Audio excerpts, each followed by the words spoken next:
there's rumors that he wants to get out of the Canadian organization and go to LA or somewhere. Where he's doing a good job to get out of there. No shots in 3 games. He's, you know, tell you the truth, he's a guy that you recognize out there who gets your attention. He has not got our attention outside of maybe one shift in the 3rd game where he took off, tried to beat the play and get a breakaway. But there'll be a couple of lineup changes for the Canadians tonight. Ewing will be in. He's a tougher guy. And Sylvain Turgeon will be in, a guy that can produce, as we know here in Hartford. But that doesn't make much difference as far as I'm concerned, because if the Whalers play the type of game they did for most of the evening the other night, I don't care what lineup changes they make, they will beat Montreal. Now, both these teams are in kind of unfamiliar situations. The Whalers aren't known as a favorite, or at least in a team in the lead, and it seems like they've got the momentum at this point. They don't lead in the series, obviously, but they carry the momentum into this game. It's up to them to put forth the effort back-to-back. We've talked about that, and the Canadiens are a team that really isn't forced to make changes and react like this too often.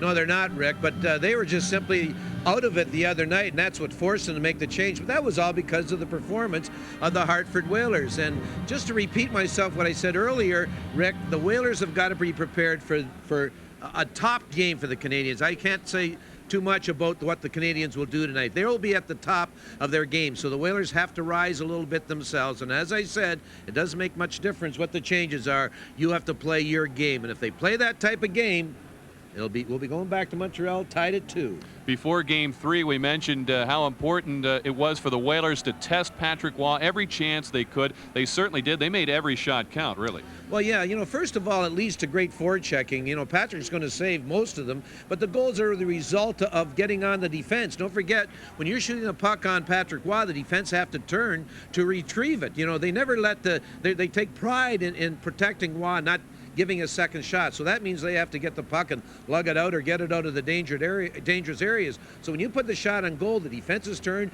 you can take the body, you can get on them quicker than if you're fooling around trying to make fancy plays. So it's really important. The shots, first of all, you can't score if you don't shoot, and secondly, shots force the goaltender to save it, which leads to good forechecking. Well, the Whalers will have a larger crowd on hand here than they had on Thursday. It'll be tough to match the volume here in the building, though. It was a loud evening, and certainly the Whalers made some loud noise in this series with a victory. We'll see if they can even the series in a moment. The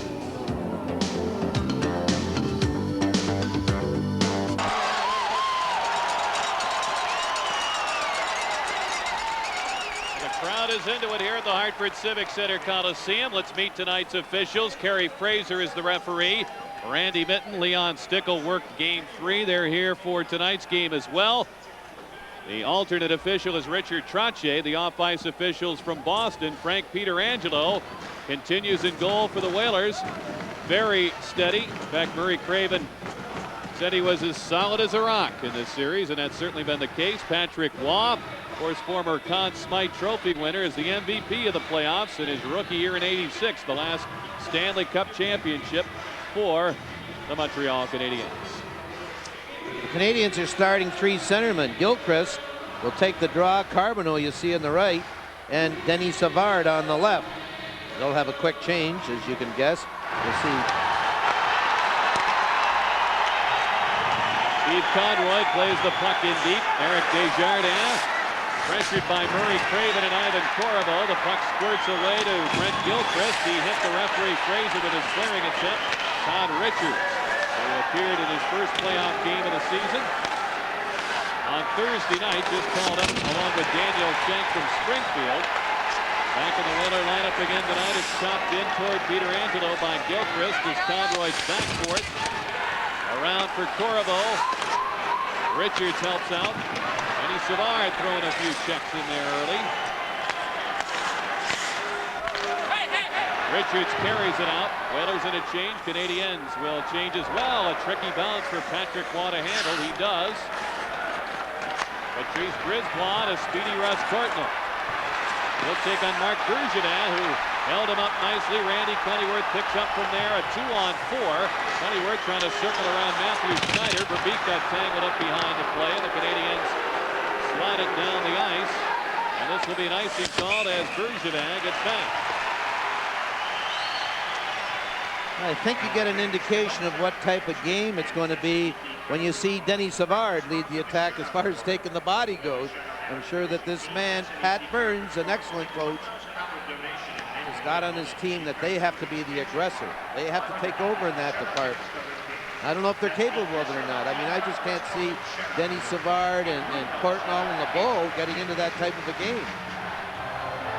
Jimmy Roberts quite pleased with the performance of his team in all facets on Thursday. And a moment ago we saw key Canadian Mike McPhee, who has been very quiet, strangely silent in this series. Guy Carbonneau made his presence felt at home, but like the rest of the team, did not enjoy a good evening here in Hartford on Thursday. Doug Huda shoots a save, rebound, Wah with a stop on Sanderson. Holik was trying for a third opportunity, belted by Schneider. And out comes McPhee. Three Whalers are back. McPhee drives it off Peter Angelo's stick. Huda out ahead for Mikhail Anderson.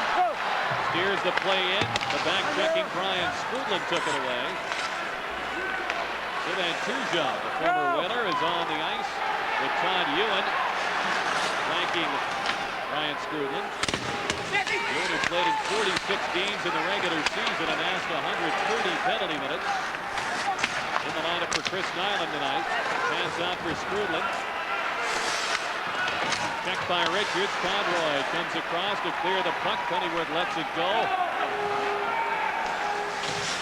And Kevin Holler's there. We've played over 2 minutes, no score. Whalers have on the ice John Cullen between Randy Pennyworth and Daniel Schenk. Holler shoots it in. Cullen on the move. Bounces one in on Waugh, who kicked it out with the right leg. And a big hit by Schenk as he took out Desjardins. Courtnall rockets one wide. The puck's in the mesh. And Assur doesn't want to play it, but he'll have to play it. McPhee battles it behind the net. Courtnall gets it a step on LeBeau. Courtnall shoots and it's blocked by Murray Craven. Richard right up in there with LeBeau, works it in front. It's behind McPhee. Schenk was occupied by Holler. Still, he's able to work it out.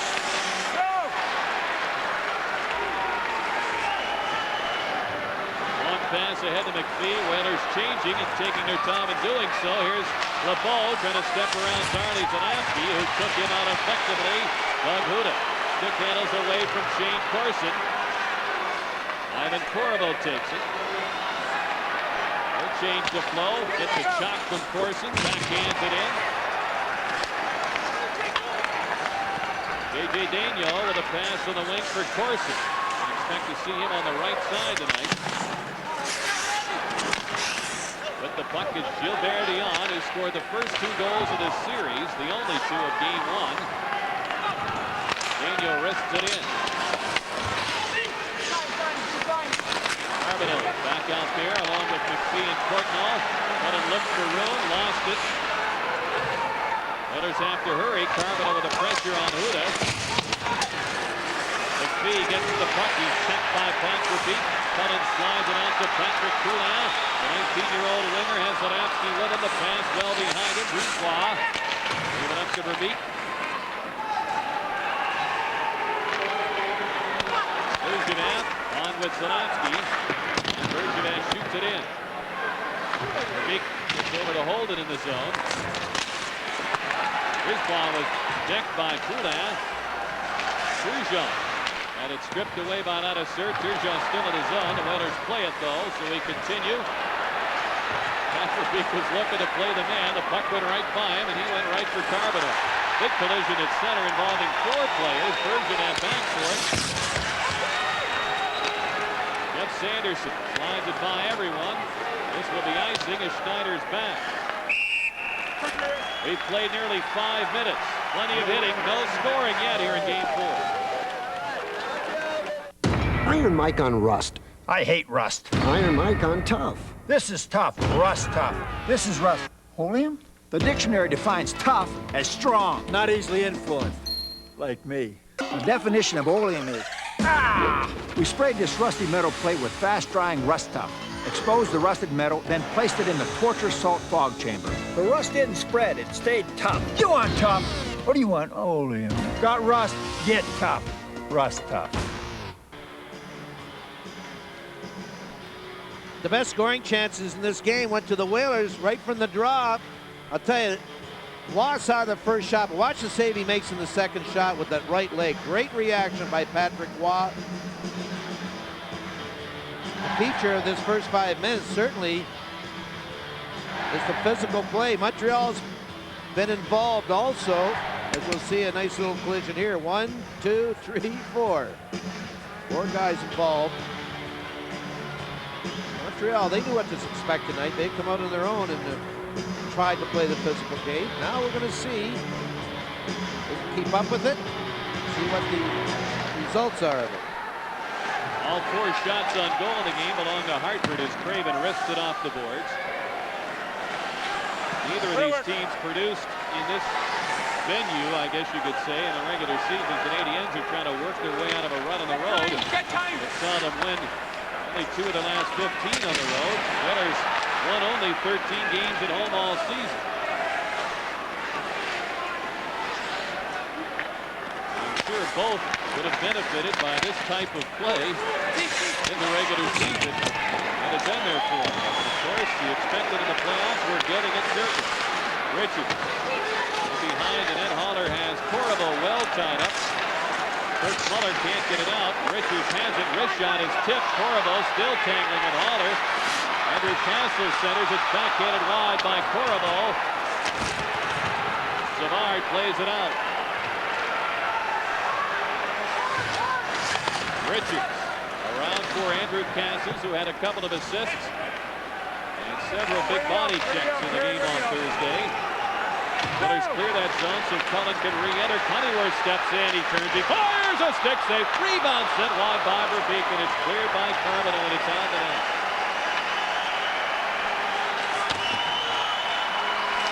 Canadiens keep it in the center. Zanowski there to tip it. Carbonneau can't connect. Odeline does, and it's blocked by McPhee. Daniel shoots. Stick save by Peter Angelo, and he deflects it over the glass and on a play. 13:28 to go. No score. First period. It's the weekend, and the Honda automobile plant in Marysville, Ohio is closed. Everybody's gone home. Well, almost everybody. So this is a good time to show you around. 10,000 Americans build 3 out of every 5 Hondas sold in America right here in Ohio. Did you know that? Well, we won't take up any more of your time. After all, it is the weekend.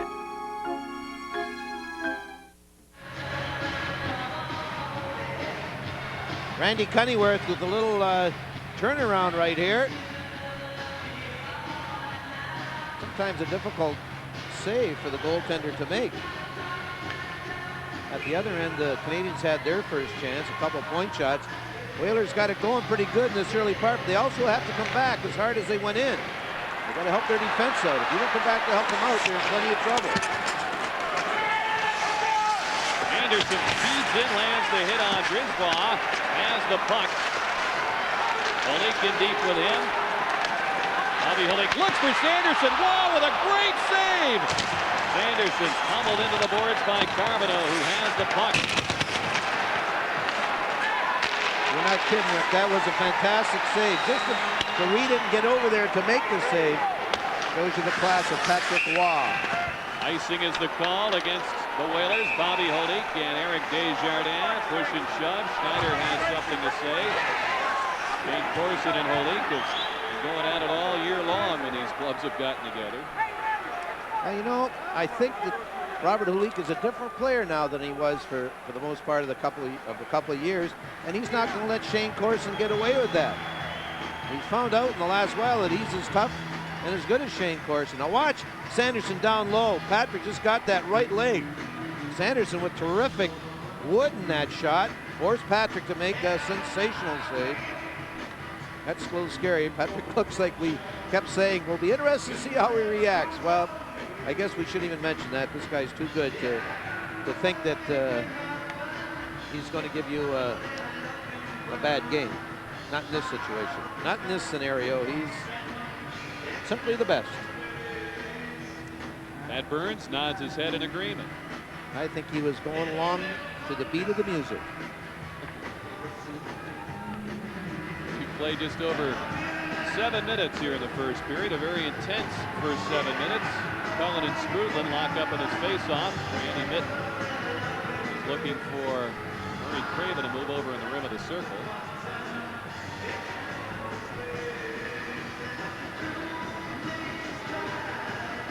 Everything's got to be just so here. Now Cullen's getting tossed out. I wish I had a horse in the Derby who was favored as John Cullen getting tossed out in that one. Randy Mitten, he does not drop the puck that quickly. Craven comes in to oppose Scrutland. Canadians control it. Desjardins steps toward the net, shoots, deflected, bobbled, and dropped on top of the net by Peter Angelo. That's for a regional break. You're watching the Stanley Cup playoffs on Sports. The toll-free number displaying now on your screen should be used to respond to the following. This is an important message for U.S. veterans. Whether you serve during peacetime or war, call now for free information about Veterans Term Life Insurance. That's just $1 a week. Benefits are guaranteed never to go down and are paid from day one. Only veterans, spouses, and widows ages 30 to 69 qualify for this $1-a-week offer. Don't wait. Call now for free information from Veterans Life Insurance Company.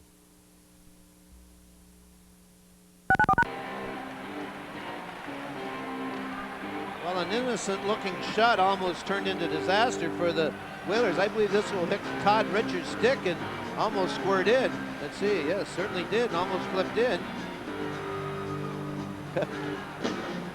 One thing about Frank Pietrangelo, in situations like that, he's cool. He doesn't panic. Andrew Castles will line up in this draw. Randy Mitten apparently feels that I just think you go get a tape measure now, or something that.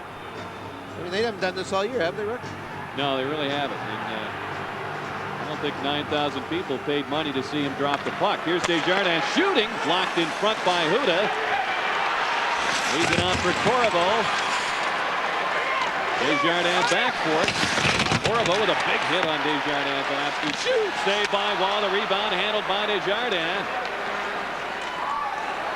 They'll play it down the ice. They rule Vanapsky could have handled it. On one of the icing call. Halter puts it back in deep. Huda in a hurry. Vanapsky cruises out. Brought to a halt by Carbonneau. Corson steps around Huda. Fires in front, and Dion was caught up by Mikhail Anderson. Castles bounces it out. The race is on. Odeline. Chased there by Anderson. Daigneault can't get it by Conroy. Mikhail Anderson shoots. Waugh with a pad save, and Daigneault handles it. Holik throws his body at Daigneault as Anderson to Sanderson to Holik. Trying to get away from Odeline. Conroy down the board, battles Corson, down they go. The puck is fired into the pileup, backing up. It's Richards shooting, glove saved by Waugh. Sanderson. Mikhail Anderson looking for Holik, stolen by Corson. He's muscled to the ice by Holik. Throws it in front, and it's tipped ahead for Gilbert Dion. Canadians want to change. Whalers get fresh legs on as well. Snyder drives the puck back in at Peter Angelo. He'll hang on. Savard's too dangerous in this situation. I think both teams wanted a break anyway. Fast and furious is the pace.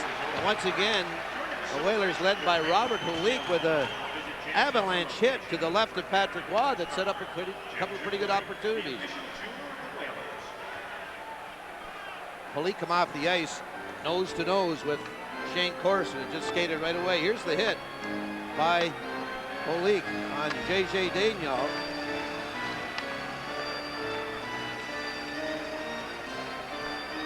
It seems that Mikhail Anderson in this particular shot took something off of it. Looked like he threw a change of pace at Patrick. 9-3 favoring the Whalers in the shots on goal department.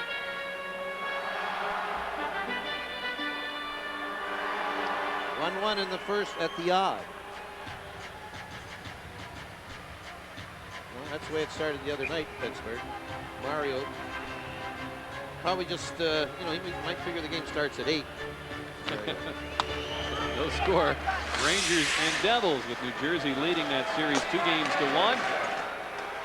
Ladouceur lobs it rink wide, well in front of Cullen. Schneider has it. Schneider plays it off the boards. Ladouceur slide it in there. He's checked by Strudlin. Bergevin ahead to Cullen. 2-line pass, and that's blown dead by Randy Mitten. No score as we near the midway point of the first.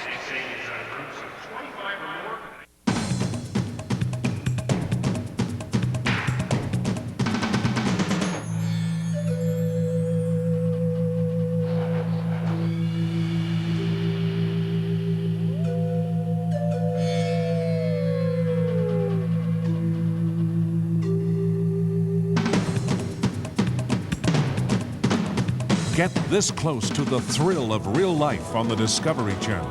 It's your world. These are the Whalers not in action tonight. Jim Roberts going with the same lineup. And the players not in action for Montreal. Chris Nyland and John LeClair saw action in Game 3. And they've been replaced by Sylvain Turgeon and Todd Ewan. Got a second here where they're repairing the ice, Rick. We should congratulate the 6,700 people who were here the other night. They were fantastic. I mean, they were as loud as 15,000 people could be. Yeah, tough act to follow. And if I was one of the people that did not come to the game, I'd feel disappointed and cheated because they missed a terrific game. Well, you're a fan, you're a fan. Be here. That's right. I'm sure a lot of those people are here tonight. Might have only heard or seen about what happened here on Thursday. Strudlin works the puck in front. Huda sends it out to Shank. On Ewan throwing his weight around in there. He goes 220 pounds, so he can play that physical game. Pennyworth ahead to Gillis. He's belted, but it's the Canadian Ewan who hits the ice. And Gillis comes right back at Ewan, who's struggling with Pennyworth as well. And Sylvain Turgeon gets it to his defense. Haller slaps it in. Now we've got Pennyworth and Ewan colliding once again. Gary Fraser letting him play at this point. Turgeon. Ahead for Strudlin. He's checked by Cullen. Everybody's into it. Ewan and Shank had a pretty feisty shift going against each other as they now go to the benches. Conroy cuts and shoots, and it's tipped by Brisebois high off the glass, and Schneider gets rid of it quickly to McPhee. And the Whaler forechecking message, Jerry, certainly seems to have gotten through the Canadiens defense here in a hurry to get rid of it. That's the result of the hitting that took place early. Schneider for the touch-up, and icing is the call. With 9:13 remaining here in the first, and the shots are 9-3 favoring the Whalers. No score, though. You know, it's really tough, Rick, to have this type of a 10 minutes of hockey without a penalty, and I'll give credit to, well, Pat Burns is not going to agree with me. I'll give credit to Kerry Fraser, and obviously the sticks are down. That's how important this game is. Here's the collisions near the neutral ice area. See, that's what, you know, all Paul Gillis did was prepare himself. It seemed that Burns wanted a high sticking call. Ewing's a pretty interesting character. Now, you wouldn't know it from his on-ice demeanor, but he writes children's songs and children's illustrations. Quite a little off-season business going. Conroy slaps it off the boards by Shank. Schneider gets it ahead. Strudlin backhands it in. Richards shovels it along for Cullen. Verbeek has to turn back for it. The lead is off the skate. It hit McPhee. Bounces right to Brisebois. He's bumped by Strudlin. He's hitting all over the place. Brisebois said, well, if you want the puck that bad, go ahead. Portnoy shoots. A stick save by Peter Angelo. Corriveau Missed most of that hit by Muller. And Corvo brings it out. 3-man rush for the Whalers. Craven looks for room to shoot. Lets it go, and it's blocked by Daniel. That hit his stick. Puck came up, hit him in the mouth. Here's Craven's backhander, blocked by Desjardins. Now we've got a penalty upcoming here as Castles was taken down by Daniel in front of the net. A slashing penalty is indicated. Let's pause for a regional break. You're watching the Stanley Cup Playoffs on Sports Channel.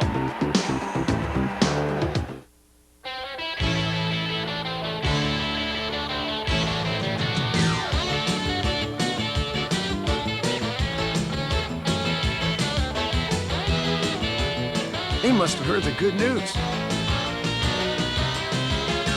Molson's 35-year history with the NHL is going to continue.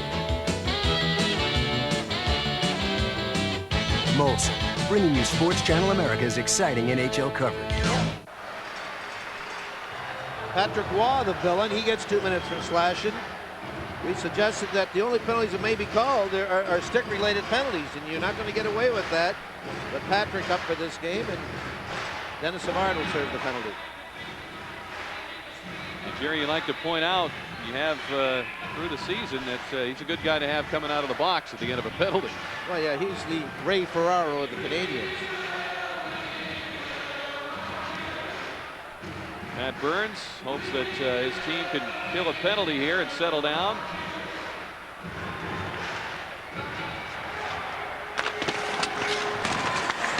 Ron Richards trying to hold the play in. Whalers 2 of 17 on the power play in the series. Craven in front. They score! Ivan Corvo sweeps it home for the game-opening goal. Well, some great efforts on this goal. First of all, by Todd Richards at the right point and working to keep the puck in. Secondly, Andrew Castles to come up with the puck and not panic right here. Throws it over to Murray Craven. Finally, a great play by Craven over to Ivan Corvo. There's a little pump there. Look at Murray Craven forever with his heads up. I'll tell you, what a hockey player Murray Craven has been for the Hartford Whalers since his trade from the Flyers. He has been a complete hockey player. Jimmy Roberts he's steaming now. He feels he should get a chance here for the last change. Look at him. This is all this is about. This is something that was stressed before the series as the coaches meet with officials, and they were going to be strict about delays on changes and that type of thing, and it seems like we've had problems every game, of course, with a different referee handling it, and so Jimmy Roberts wants the ground rules laid out for him. I think Pat Burns has already had a chat with Kerry Fraser earlier in the game. This was a little hasty in not allowing Roberts to have the last change. Now Shane Corson's going to look after it all here. He'll straighten it out.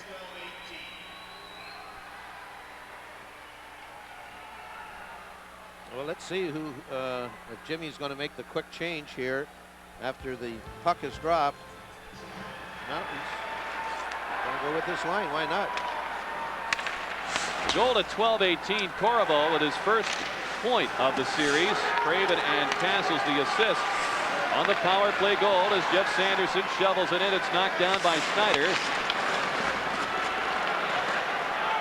Pass ahead for Corson. Back to Dion. He's bumped by Bergevin. Dion stays with the play. Holik slapped the puck back to the corner to Randy Ladouceur.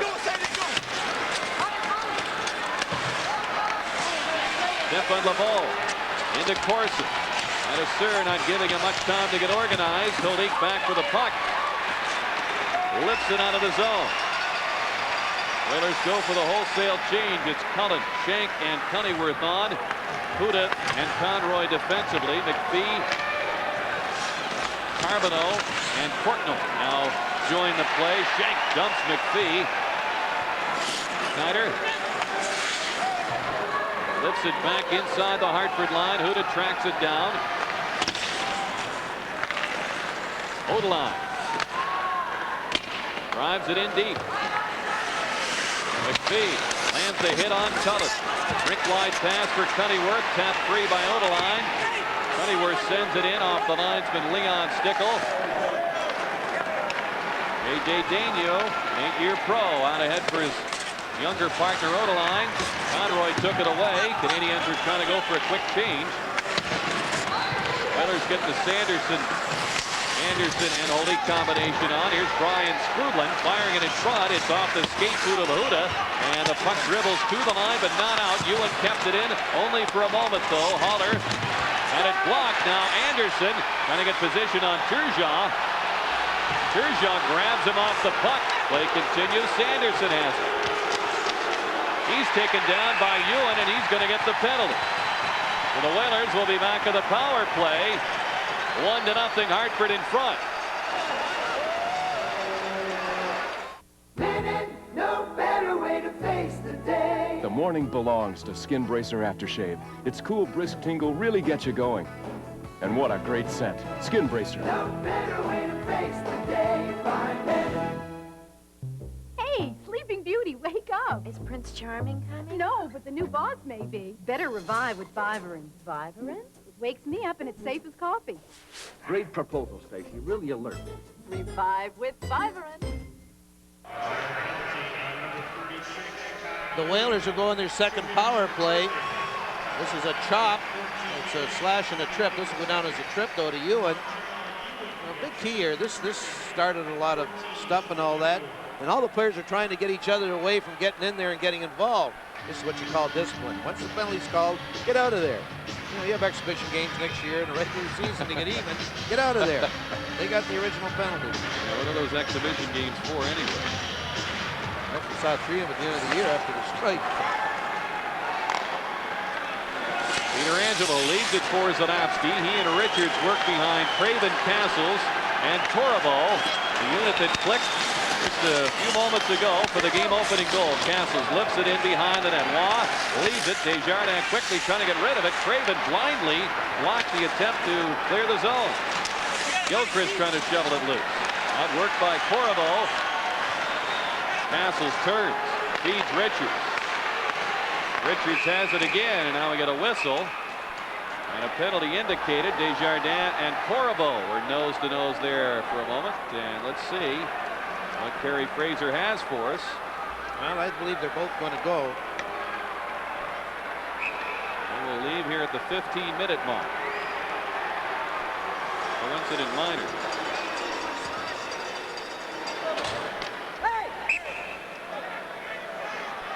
And Kerry Fraser trying to make sure he's got Desjardins' attention as he tried to slip off to the bench. Faceoff has got to be outside or near the Whaler blue line. Todd Richards had the puck inside the blue line. Just watch the action in front of that. One's a slash, probably the other an interference. Oh, both slashing. Now, you see, in that case, we talked about discipline, Ivan Corriveau hitting him back. There really wasn't an original call there. That's really not a good illustration of discipline there. He didn't make both calls until Corriveau retaliated with the slash. You see the story time-wise in this game. The Whalers now with 1:20 left on the Ewan penalty on this power play chance.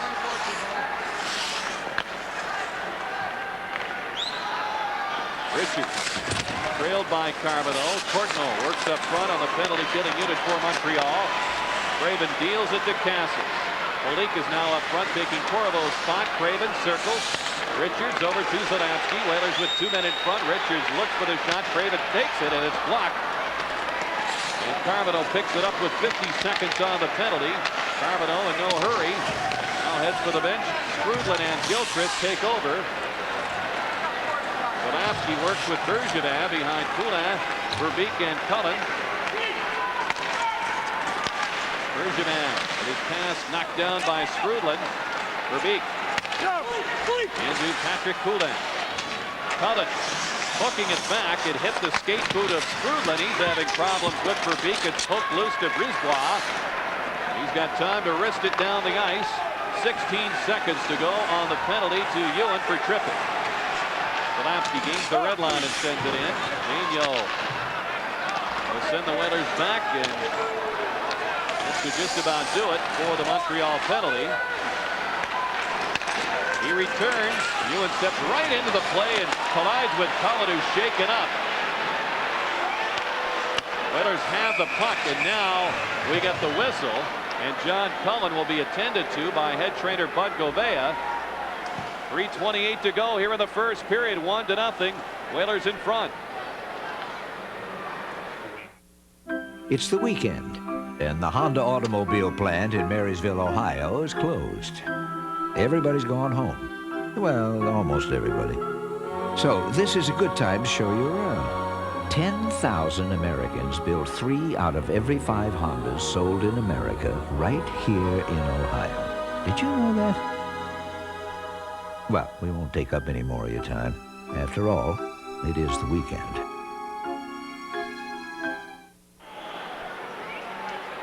Well, John Cullen's going up the right side. He did not see Ewing. Boy, this was a very dangerous situation. And I kind of thought originally it might have been in the Charlie horse area, but then he might have got it in the left knee. But he's a tough little guy, John Cullen. He should seems to be all right. He's got his heads up here, but I think he might have got the inside of the left knee, but he skated off pretty good. Boy, Todd Ewan must have thought it was Christmas morning. Wow. Came right to him. You should have at least been able to hear him licking his chops. There's a story on the shot board with the Oilers leading on the goal by Ivan Korovo at 12:18 of the first period, capitalizing 11 seconds after their first power play opportunity began. Doug Huda fires it ahead to Cunnyworth. Odeline takes over.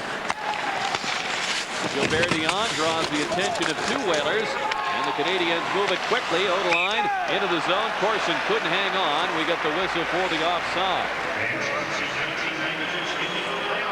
Shane Corson a little frustrated. Without a point in this series. He was just a little anxious there and beat the pass by a fraction of a step. Well, he does have a point, I'm sorry. It wasn't an important one. He was on a 5th goal, as a matter of fact, I think. Well, among those goals, he had 9 in the playoffs in 13 games last year. He had 2 pretty good series against the Sabres and the Bruins. I'd like to find that kind of production again to make up for a down regular season for him. He had only just a handful of goals on the road this year. 6. Cunnyworth shoots, saved by Wong, got his right arm on it. Conroy. Daigneault taking over. Shank in for checking. Dion on the move, dropping it for Corson. Coming back with Shank to disrupt things. Corson trying to center Shank still. Proving to be quite the menace for the Canadiens in the 2 games that he has participated in. The Oilers will ice it. Griswold's back. Shank and Corson still talking it over. I think Shank's the one trying to draw Corson into trouble in this occasion. Shank's bothered him the whole shift. Corson, I don't think wanted anything to do with him until he was at his back against the wall. Or against the boards here, I guess. Daniel Shank's a very feisty guy. He's got a perfect opportunity right here. And he drives Corson into the boards. He's very close. Corson had turned. They're not shoulder to shoulder with the boards. Can't let Corson get away with his bullying tactics, and he won't with Daniel Shank. Shank, who played junior hockey for a brief time for Pat Burns in Hull, and Burns said, I didn't like his behavior, and I decided he shouldn't be on the team. Shank hopes he has found a home here in the Hartford organization. He's made an impact certainly with Springfield, and showed some flashes with the Whalers that he can help the cause certainly, and we're going to get another icing called here against the Whalers. 21 years old. That's Patrice Brisbois. Jerry, the Canadiens have a couple of defensemen, Schneider and Desjardins, 22 years old, but combined they've played in 56 Stanley Cup playoff games. It's pretty good experience for players so young. Yeah, they certainly are the present and the future of the Canadiens. Matthew Schneider in Game 2 is the best hockey game I've ever seen him play. He is. you look back at it, one of the reasons they traded Chris Chelios was you had Matthew Schneider coming up. They thought he could do the job, and he struggled a little bit after that trade, but he's picked it up and is performing the way the Canadians thought he would. We should give them their due, really 61 games, including this series. They have 56 coming in combined. Ladouceur works the puck free. Checked by Gilchrist. It's kicked loose, and Canadians trying to work it in front. Kirk Muller looks for Savard, turns, can't get the shot away. Ladouceur anticipated that well. Corriveau can't get by Gilchrist. A minute and a half remaining here in the first period. And it's driven in offside by the Canadians. Reliable Brent Gilchrist, 23 goals in the regular season. He's had some big games in the playoffs. He's always played well against the Whalers. Pretty good hockey player, Brent Gilchrist. One of the reasons that the Canadians had such a successful year and have been a good hockey team for a long time is that like players 7 through 12 and are guys like Gilchrist, guys that really play all out all the time.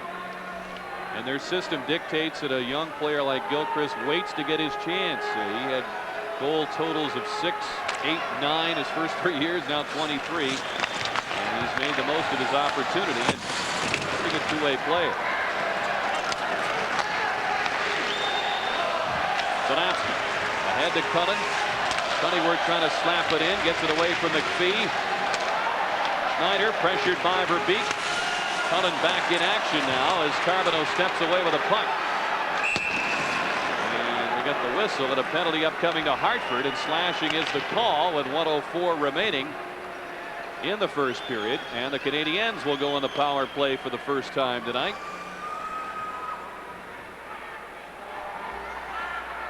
As they've been outshot 11-4 to this point. Penalty on number 16, Pat Verbeek gets the penalty. And he is being attended to at the bench by Bud Govea. Let's see how Verbeek got involved. Collides with Schneider. Got clipped with a stick. Took offense to that and chopped Schneider on the knee. 2 minutes for slashing. The result at 18:56.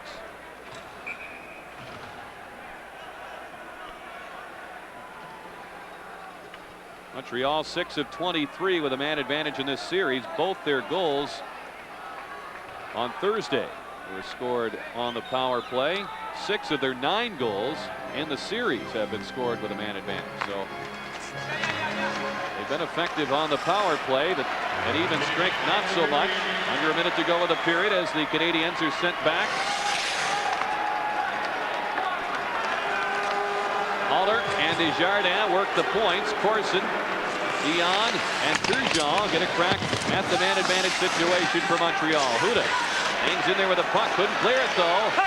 Turgeon feeds the point man Haller over to Desjardins, shooting. Stick save by Pietrangelo. Dion trying to center. He still has it. He feeds Haller. He shoots, and it's blocked by Murray Craven. Turgeon circles. Nowhere to go against Doug Huda. Haller fires a sliding block by Craven. Under 20 seconds to go in the period. Canadiens still maintain control. Desjardins gives it to Turgeon. Desjardins winds and fires, and it's tipped wide.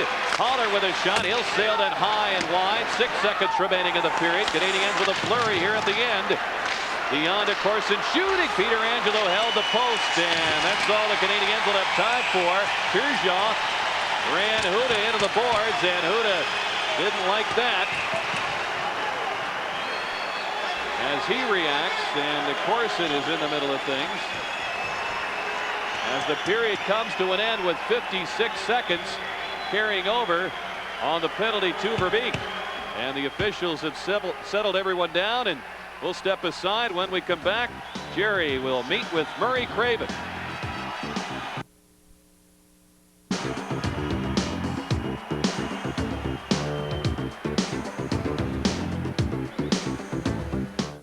Iron Mike on rust. I hate rust. Iron Mike on tough. This is tough. Rust tough. This is rust. Oleum? The dictionary defines tough as strong. Not easily influenced, like me. The definition of oleum is, we sprayed this rusty metal plate with fast-drying rust tough. exposed the rusted metal, then placed it in the torture salt fog chamber. The rust didn't spread. It stayed tough. You want tough? What do you want? Oleum. Got rust? Get tough. Rust tough.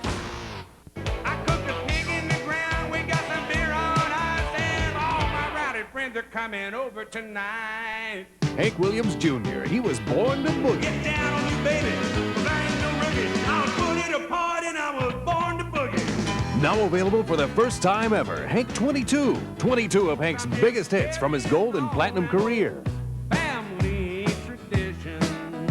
There's a tear in my beer, 'cause I'm crying. Hank 22, the ultimate collection, custom made for this special TV offer. I'll get whiskey bent, hellbound. Country boy can survive. Country folks can survive.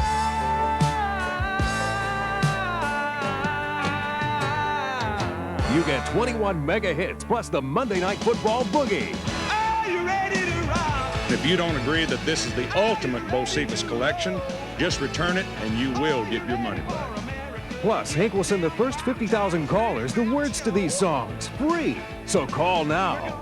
Have your credit card ready and call toll-free 1-800-453-3636. That's 1-800-453-3636. Or send $14.98 for 2 LPs or long play cassette, or $16.98 for extended play CD. Plus $4.50 shipping to Hank 22, P.O. Box 8989-W, Buffalo Grove, Illinois, 60089. 1976. The youth of the world gathered in Montreal.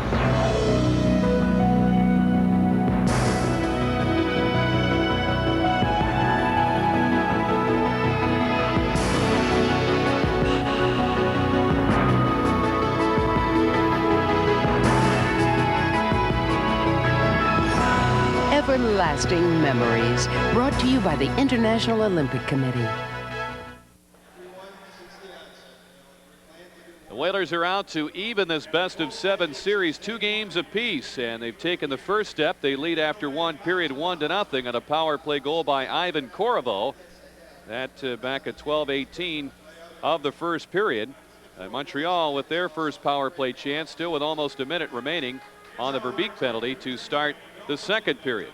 And we're set to join Jerry downstairs with Ivan Corvo. All right, Rick, thanks a lot. Joining us is Ivan Corvo, who got a goal tonight, a power play goal. But first of all, like coming off that terrific win the other night, I'm sure you guys talked about it, that you still had to raise your play a couple of notches because you were going to get the best game from the Canadians this evening. I think, when we were down 2-0, we were in a situation that we had to win, and we gave a good effort last game. We covered the win, but we said, we played good enough, but tonight we know that the Canadians were going to come out stronger and harder, and we got to play a little bit better to win this game tonight.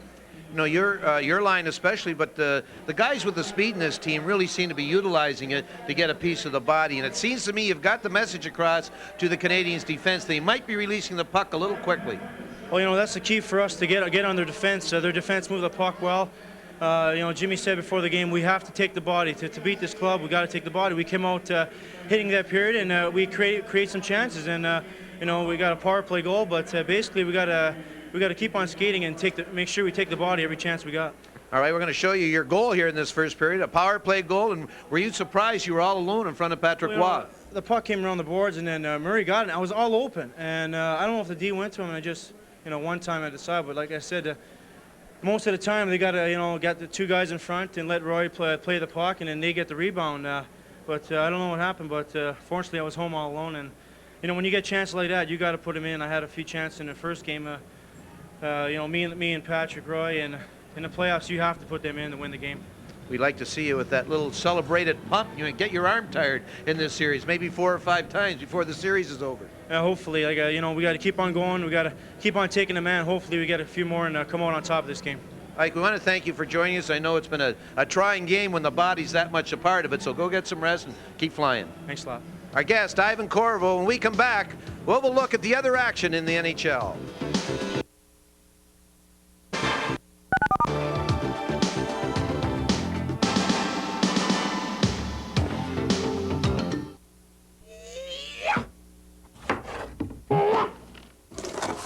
The legendary Ginsu knife. It was the sharpest offer on television. But now there's the next generation. Ginsu World Class. It's quite simply the finest knife in the world. You mean finer than our famous English knives? Finer than our German knives? Yes, even finer than our own classic Ginsu. The high-carbon stainless steel blade has incredible strength. Even with abuse like this, it still never needs sharpening. Nothing cuts it like the Ginsu World Class. It's as simple as that. With its unique triple ground curved blade, you could easily pay $100. But not here. Ginsu World Class is yours for only $29.95, complete with this money-back guarantee and this lifetime replacement guarantee. Sharp offer, sharp value. Order now and get these famous Ginsu steak knives plus these accessory knives free. Ginsu World Class, a legendary cut above the rest. Order yours now. For rush delivery, have your credit card ready and call 1-800-776-5900 or send $29.95 plus $4.95 shipping to Ginsu World Class, P.O. Box 8989-G29, Buffalo Grove, Illinois 60089. Order now. Call 1-800-776-5900. Listen, I played ball, my daddy played ball, my daddy's daddy played ball. What's the matter with you, son? You don't like football, you don't like baseball, you don't like soccer. What do you like? I like the symphony.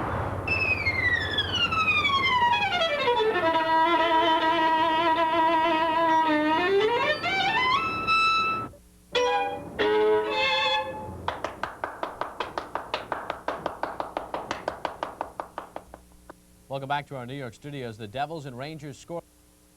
One-third of play at the odd in Buffalo. The Sabres and the Boston Bruins. Buffalo trying to even the series at 2 games apiece. And Adam Oates of the Boston Bruins connects on the power play right in front to tie this game up at 2 apiece. 7:10 to go in period number 1. Out to the odd we go. Here's John Gertler and Jim Lorentz.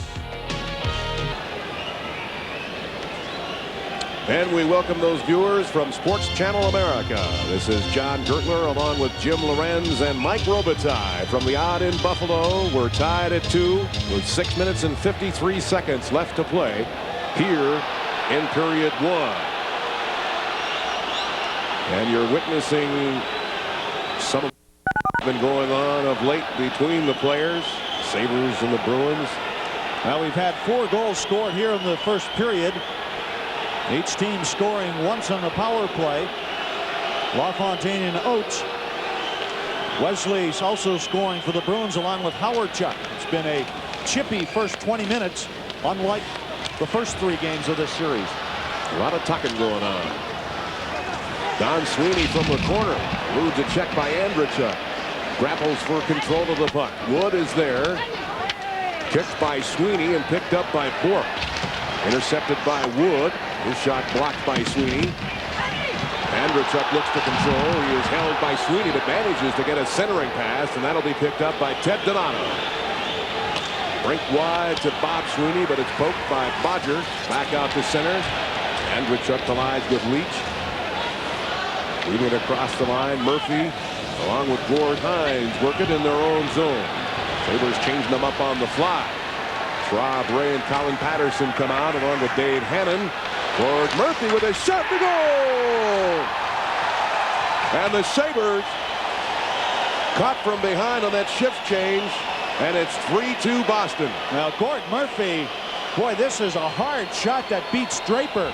But look how much time Murphy has to tee this up as the Sabres got caught on the one side of the rink. And that shot goes high over the left glove of Tom Draper. And the Bruins take a 3-2 lead. Talk about a rising slap shot. Here's a look at it. That was a terrific shot on the glove side, but Murphy has too much time from back at that point, as the Sabres did not. All right, so Gord Murphy puts Boston in front 3-2 in period number 1. When we come back, we'll take you to Pittsburgh, the Capitals and Penguins, after this timeout. We now pause for a regional break.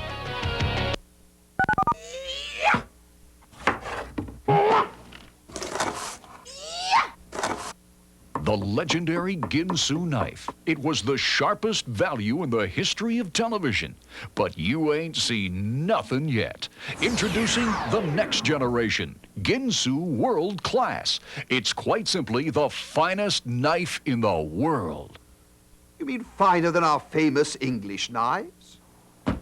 Finer than our German knives? Yes, even finer than our own classic Ginsu. As sharp as that knife was, the new Ginsu World Class is in a class by itself. The high-carbon stainless steel blade has incredible strength. Even with abuse like this, it still never needs sharpening. No matter what your cutting chores, nothing cuts it like the Ginsu World Class. It's as simple as that. No other knife has a triple ground curved blade. No other knife has such precision sharpness. An instrument like this could easily cost $100, but not here.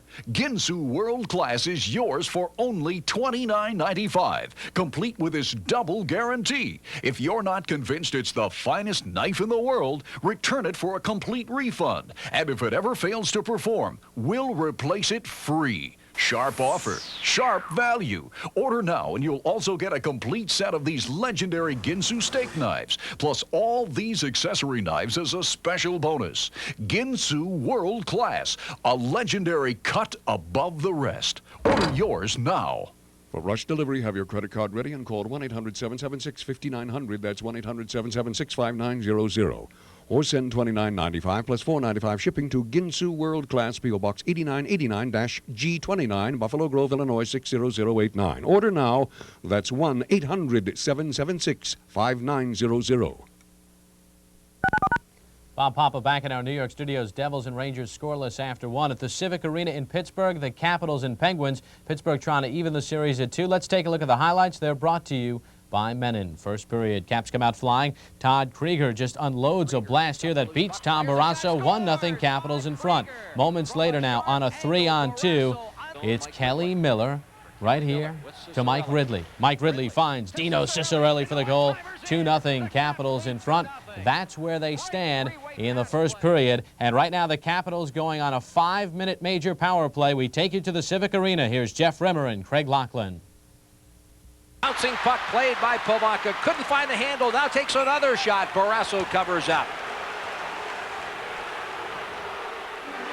A warm welcome to the folks tuning in on Sports Channel America. Welcome here to Pittsburgh and our WDCA TV 20 sports coverage of Washington Capitals playoff hockey. The Caps on a 5-minute power play, leading 2-0. And of course, leading the series 2-1 as we get a look at Michael Pivonka standing on the doorstep. Yeah, the Capitals, some good pressure. The Penguins standing around. The loose puck comes right in front. Now they're looking at each other. Who's going to take it? They're looking for a guy breaking, looking to go on the O rather than worrying about the defensive part of it and getting it out there. And because of that, Pivonka with a great scoring chance. Jeff Rimmer, Craig Laughlin, Al Koken bringing you this one. Game 4, the Patrick Division semifinal from Pittsburgh. Caps totally dominating most of this first period. Have the 2-0 lead on goals by Krieger and Ciccarelli. Iafrate sends it in. Off the pad of Barrasso. Bondra's drive way wide. Played at the point by Cote. Minute and a half left in the period. Another penalty upcoming here now. Don Beaupre out of the net. The Caps are going to have a 5-on-3. Ridley turns and fires it.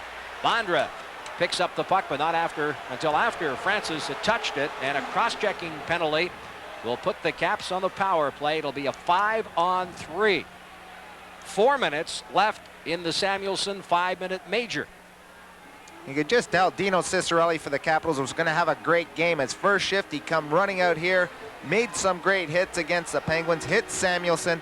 Right now, the big Samuelson, the other guy, 6'6", Shell Samuelson, he's going to the box. And Dino Ciccarelli, again, the guy involved in the play. Here we pick up Larry Murphy. The puck's at the point. The Capitals keeping in. There's Dino Ciccarelli getting flattened. Dino Ciccarelli trying to get position in front to get a deflection, to get some traffic. Big Shell Samuelson cross-checks him. A nice call by the referee. The Capitals now on a 5-on-3. Well, Ciccarelli has certainly been the target on and off the ice in this series. Quite a controversy today developing in the newspapers after practice yesterday. Scott Bowman quite outspoken in his criticism of the Capitals' right winger and the fact that they had been gesturing at one another and talking off the ice. This dates back to the final regular season game, game 80. Nonetheless, Cirelli the target on the ice, and he's drawn a number of penalties here in the first period. And the Caps now on a 5-on-3. Down low, Pivonka hopping over his stick. Johansson for Hatcher. Hatcher waits. Traffic in front of Barrasso. Johansson to Pivonka. At the side of the net, Kristich, they couldn't get the puck to him. Less than a minute to go. Behind the net, played by Hunter. Dale Hunter to Pivonka. Pivonka walks in. Hunter tries to throw it in front. Bouncing puck cleared by Larry Murphy over Hatcher's stick in neutral ice. And there's 40 seconds left now. Johansson away from Francis. Drops Kristich to Hatcher. Winds up with the shot. Barrasso the rebound. Buried by Kristich. And the Caps lead 3-0. What a boost this is going to be to the Washington Capitals going into their dressing room. 31 seconds left in this period, and the Capitals notching their third goal, leading the Pens 3-0. Their power play so potent all season long. 5-on-3, the Capitals a dominating force in the National Hockey League. Here we pick up Kevin Hatcher, just a blast from the point. Rebound comes right to the stick of Dmitry Kristich. Kristich turns into quite the goal scorer this year and in the playoffs. He snaps it home a one. So the Capitals take control of that two-man advantage. They now lead the Penguins 3-0 late in period number 1. More of the 1992 Stanley Cup playoffs after this regional break.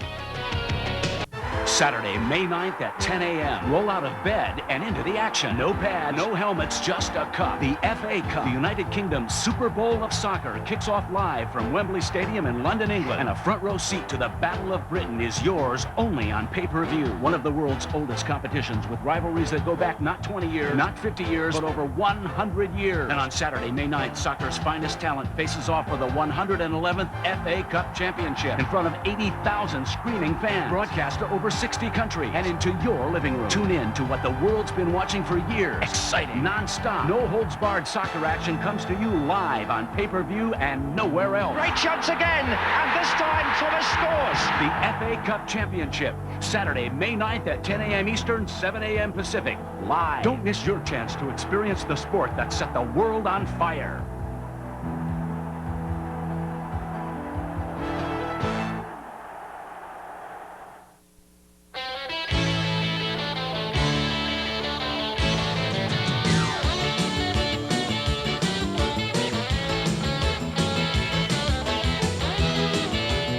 They must have heard the good news. Molson's 35-year history with the NHL is going to continue. Molson, bringing you Sports Channel America's exciting NHL coverage.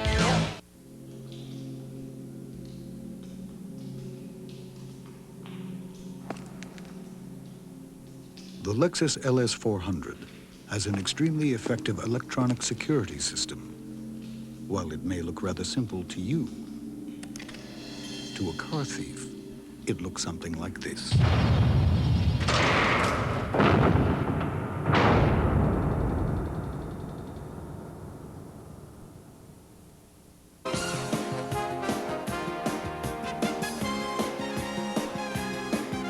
The 1992 Stanley Cup playoffs on Sports Channel America are brought to you by Molson, a part of the NHL tradition since 1957. Molson is Canadian beer. And by Lexus Luxury Automobiles, the result of a relentless pursuit of perfection.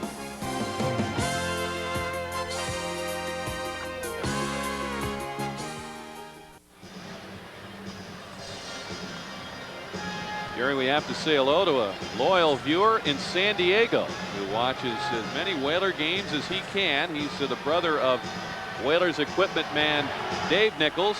He's Bill Nichols, and he watches the games of the first-round draft out in San Diego. Nice name. Sounds like a pretty good spot. Seems like a spot where you and I'd hang around occasionally. But we'd like to say hello to Bill, and brother Dave passes along his regards as well.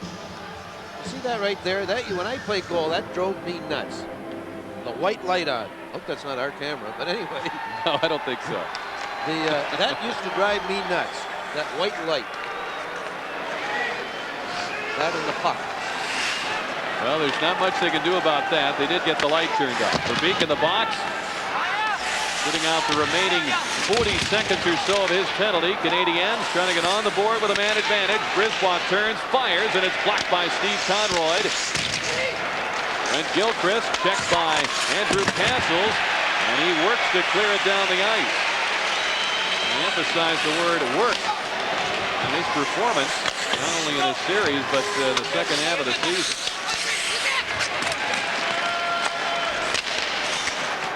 Out comes Savard. Plenty of room to get that speed going. Tried to knife through the defense. Goes down to try to get a penalty call. None forthcoming. It's gloved ahead by Bergevin. Muller tangles with Anderson. Verbeek sent to return. Oilers are back to full strength, protecting that 1-0 lead. Schneider gives it to Savard. Turns.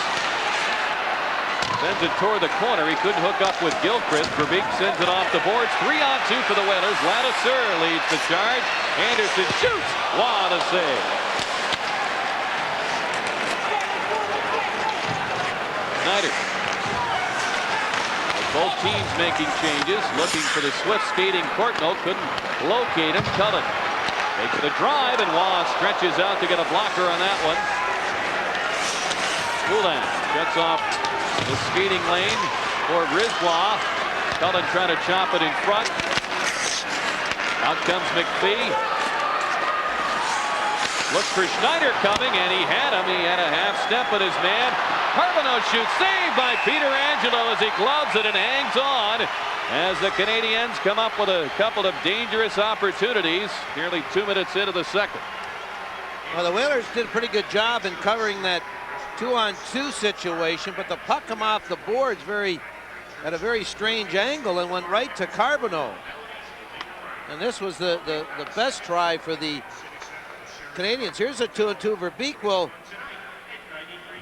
well, he is somewhat in control of Courtnall, but here's a shot by the captain of the Canadiens, Carbonneau.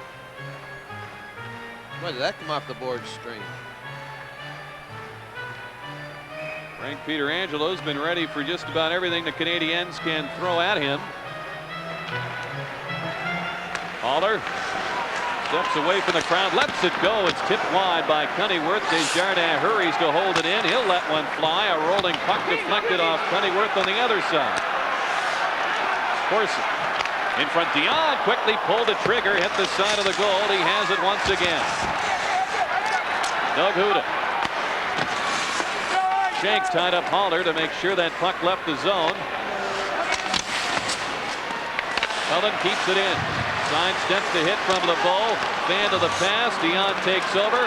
Out for the shifty LeBeau. Races ahead. Looks for Corson. Conroy hustled back to steal the pass. Shane Corson turns. Can't get it in front as Desjardins was closing in. Cunnyworth steps away. Lets the drive go. A stick save by Juan. Desjardins controls it. Haller slaps it up the boards. Now gives it to LeBeau. LeBeau looking for Corson, and he sends it just wide as Richards was trying to obstruct things. Closing in own line with a pass. A sprawling Conroy blocked it. Goal mouth pass blocked by Richards. Scooped up by Pietrangelo, and he gets a whistle. Let's pause for a regional break. You're watching the Stanley Cup playoffs on Sports Channel.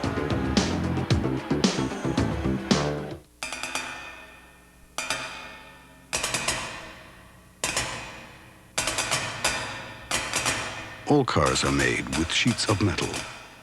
But one of these sheets is actually a sandwich of steel, resin, and steel used by Lexus to help quiet the cabin of the LS 400. Care to guess which one?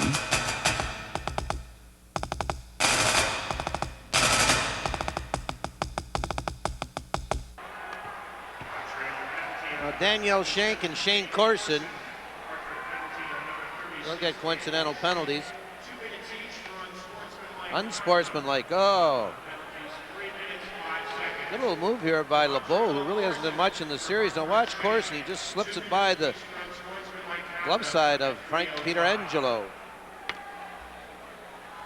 You see these shots the Whalers are taking. It's a good shot by Randy Cunningham. These are shots I don't think, Rick, they really took enough of during the course of the season. See where that puck went? See where that defenseman is? He's got his back to the play, and that puck come off the stick, very directly.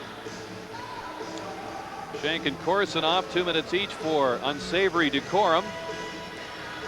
Is that French for unsportsmanlike? Is it? But as you say, you'd rather get the roughing call. Looks better. Yeah. I mean, that's embarrassing, unsportsmanlike, especially to a big bully like Shane Corson. Bad manners, whatever you want to call it.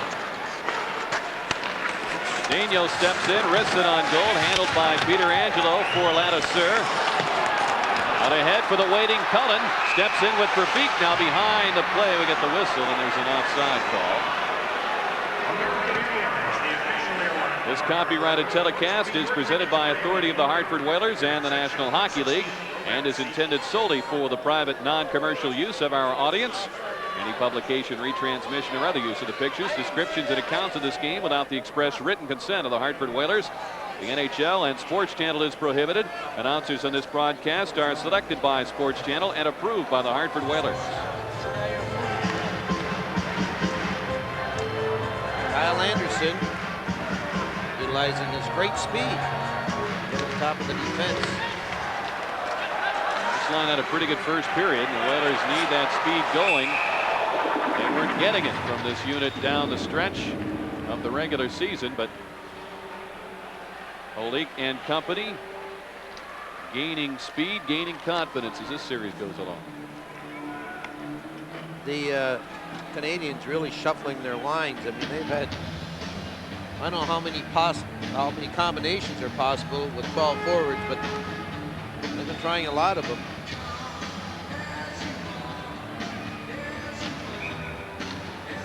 Grudlin out with Ewan and Turgeon. And they'll go against Cullen and company.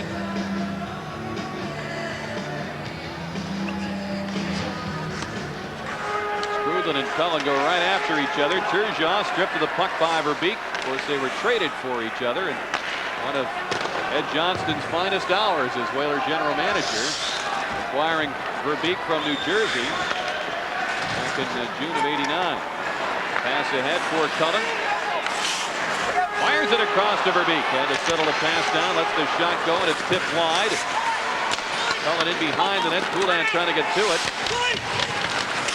Cullen looks for someone in front. Brisbois took it away.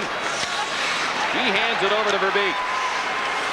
Bergevin off balance, fires into the breadbasket of Waugh. He'll hang on with Verbeek on the doorstep.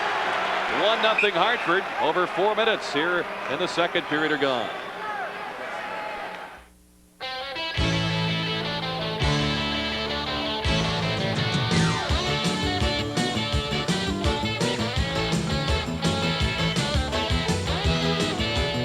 They must have heard the good news.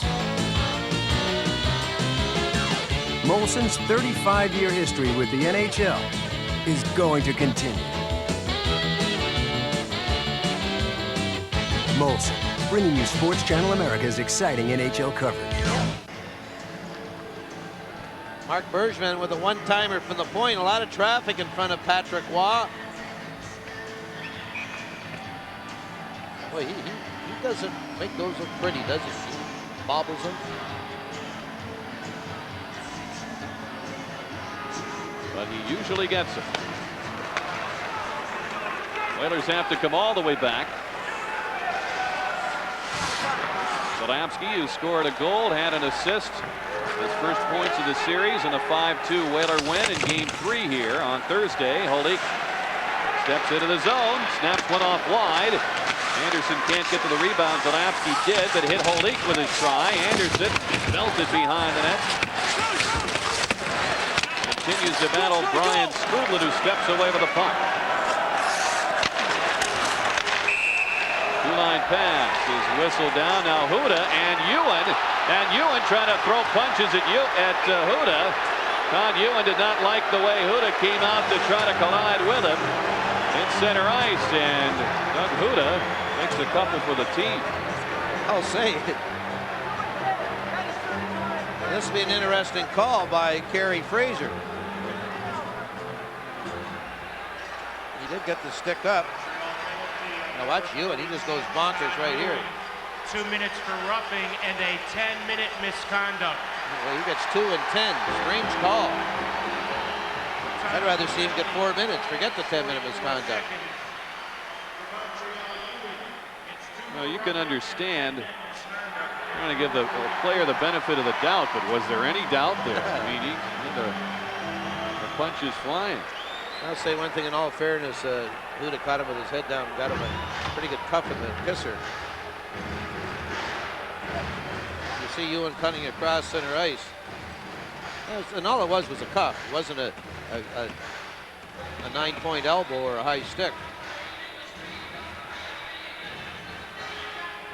I think, you know, if you're going to take one for the team and all that, and it's only going to be 2 minutes, you might as well go after the guy.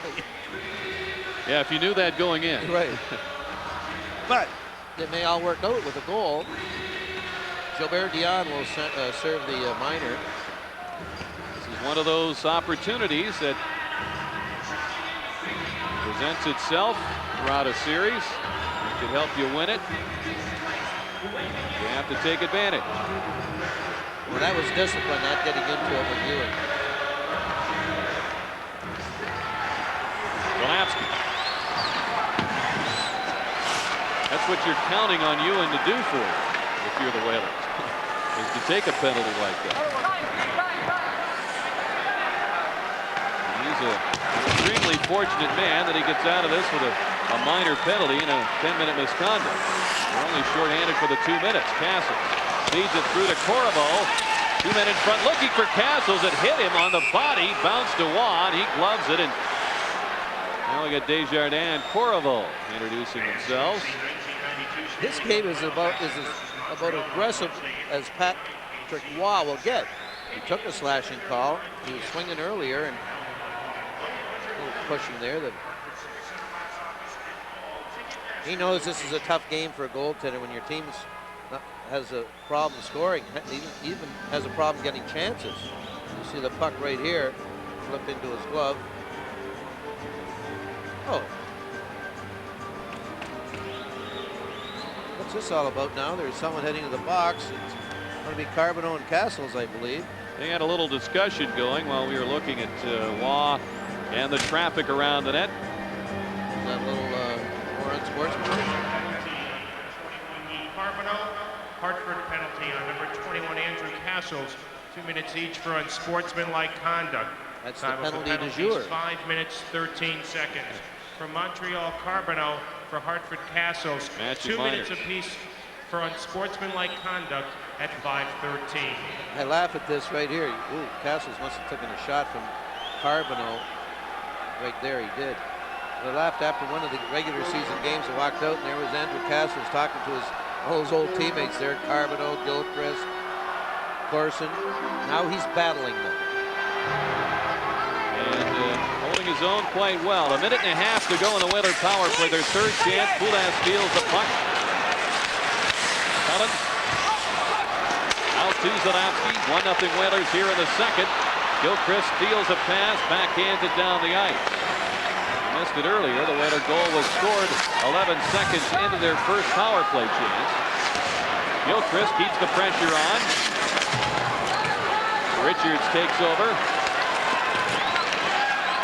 Verbeek off the boards. Desjardins gets it to Schneider, and he will wrist it down the ice. Well, he's got to pick it up a notch in the power play now. They've had a couple of chances, a couple power plays without good chances. Now Zalapski's got to hurry. Kirk Muller's after him. John Cullen held up by Corson. Poulas takes over.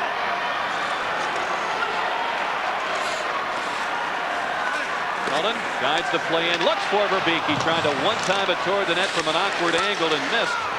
Desjardins up the boards to Corson, couldn't get it out. Poulas closes in, trying to hook up with Cullen. Desjardins right there to steal, and that will leave the Whalers 12 seconds with which to work on this penalty. It's on Ewan. A power play like this, Rick, and their last power play, it does nothing but boost the confidence of the opponent. And you don't want to give the Canadiens a sniff. So Played a pretty good first period, an excellent game 3. Here's Cunningworth cutting and shooting. Waugh the stop, and he's slammed into by Corriveau. He was tangling with a Montreal defenseman before he collided with Waugh and dislodged the net.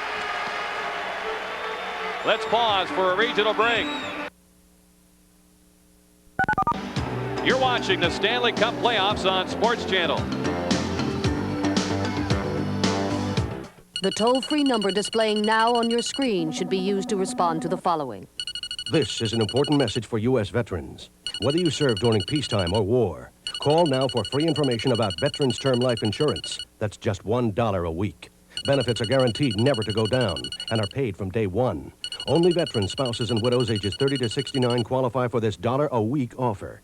Don't wait. Call now for free information from Veterans Life Insurance Company.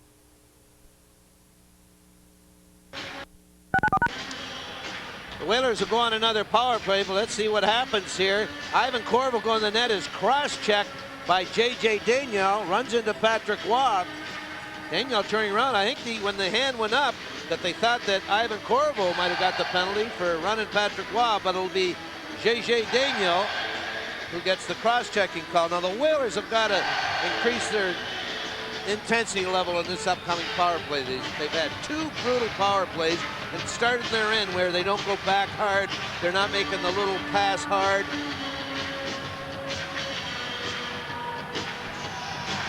And the Canadiens lifted by that. See how they react here. Skrudland wins the draw. Craven had it chopped away by Brisbois.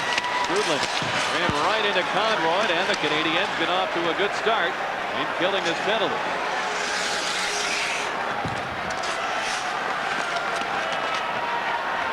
Bergevin saw considerable time in the Whaler power play this year. Cunningworth line fires Waugh to save the rebound. Corriveau couldn't get it organized. He was going from his backhand to forehand. Digs for that puck. In front, Cunningworth with all. Saved by Waugh. They score! It trickled in over the line after Waugh appeared to have stopped it. And the Whalers with a power play goal lead it 2-0.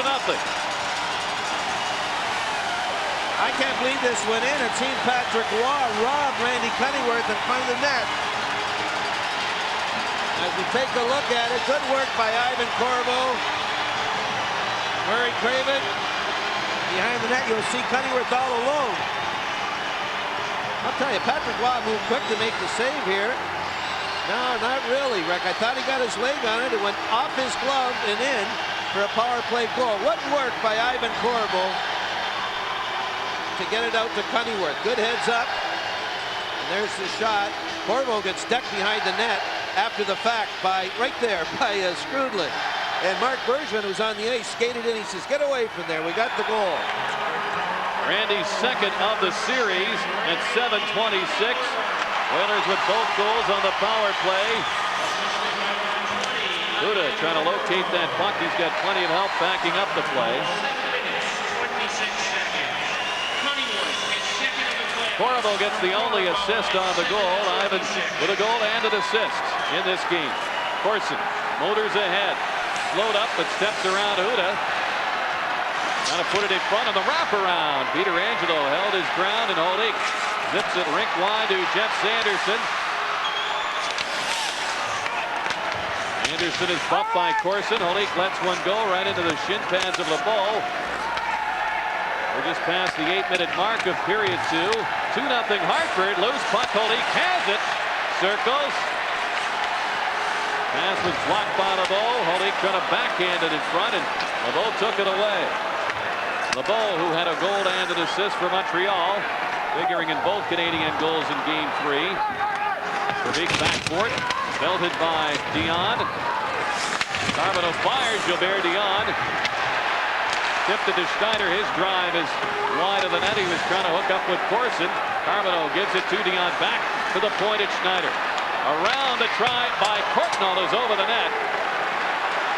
And out comes Poulin. 3-on-3, make it 4-on-3. Cullen drops it. Bergevin shoots the save. The rebound is just past the stick of Cullen. Poulin was fighting for it. It's played away by Brisbois. And Conroy will drive it back into the zone. Carbonneau leads the charge, lets the shot go off a skate wide. And away comes Verbeek. Whalers change up. Gillis, Shank, Cunneyworth. Over the boards. Conroy keeps the pressure on, allowing for that change. Gillis backhands it on goal, and Waugh got a stick on it. Whalers back in gear after the power play goal by Cunneyworth. Now try to hold off Montreal in a rush, and Richards takes over in the puck. Cunneyworth held up at the line. Canadians are offside of the Whalers' control, and now we will get a whistle from Leon Stickle. 10:15 to go here in the second. Corvo and Cunneyworth have the goals.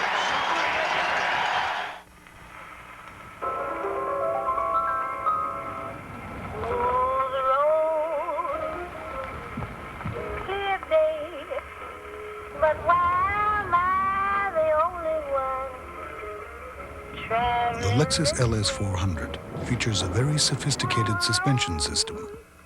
So while life may have its rough stretches, your ride through it won't.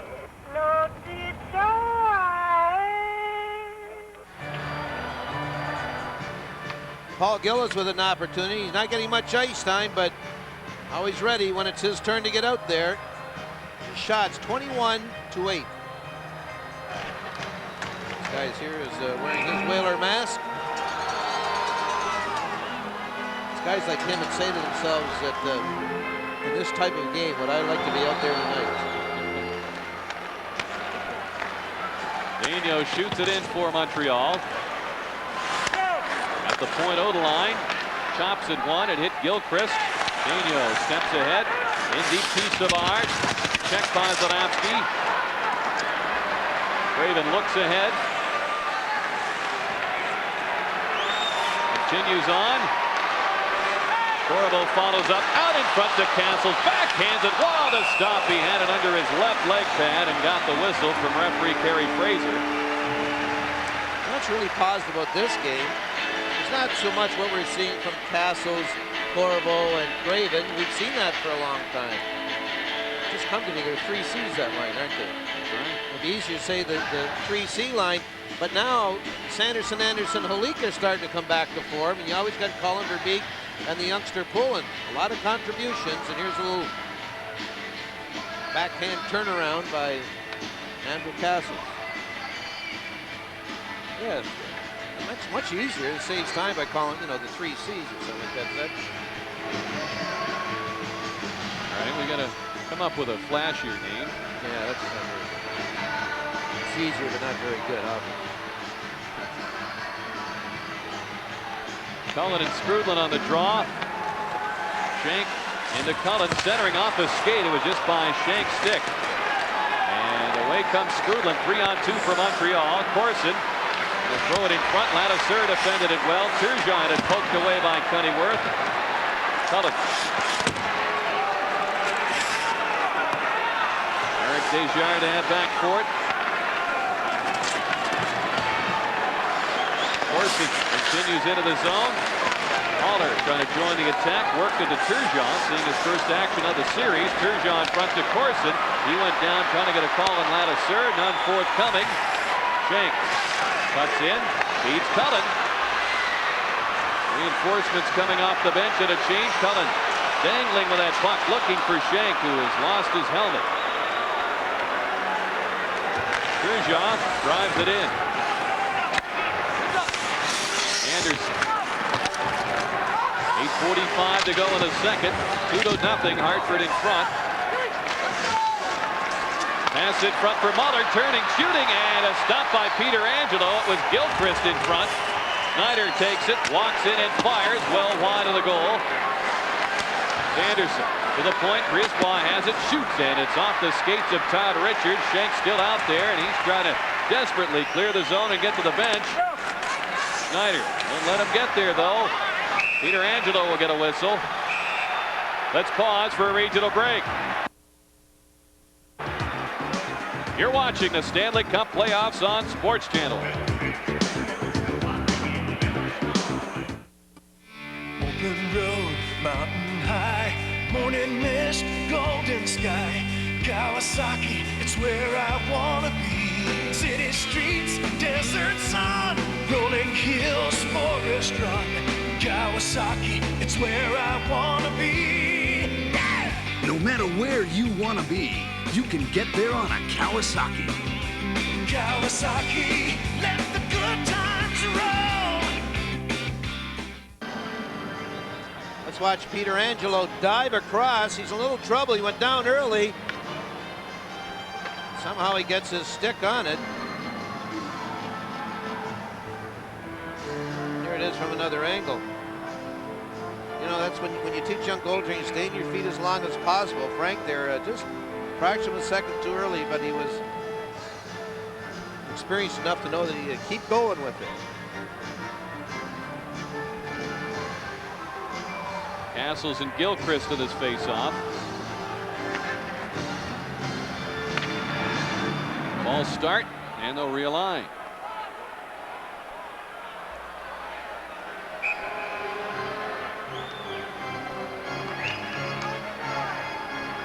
Three forwards who can play center out there for the Canadians. Puck still up for grabs. Savard battles Hrtf. It's poked away to Craven. Ahead for Corriveau. Looks on a burst of speed, trying to accelerate around Schneider. Centers. It's off Brisbois' skate. Craven centers, and Castles couldn't get it on the net. Castles out to Hrtf. Wrist it wide. Caroms to Craven. Out to the point. Zalapski's there, shooting off the post. It's sailed by four bodies. 5 counting Waugh, and off the goalpost. Gilchrist. Checked by Hrtf. Muller over skates it. He's checked by Andrew Castles. Penalty upcoming as Hrtf was decked by Gilchrist. Now Corriveau belts it in there. Bodies flying all over the place, and the linesmen struggle to get in there and keep the peace. 7:31 to go here in the second.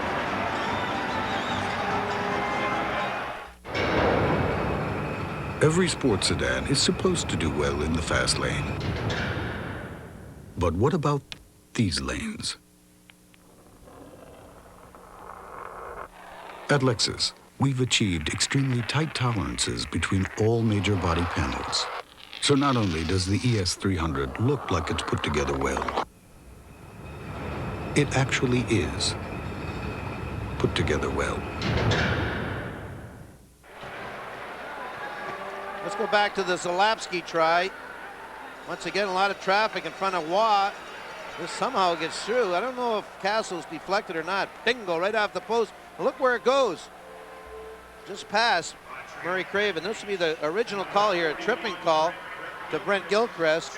But after that, I got to believe, I think it was Muller and Corriveau.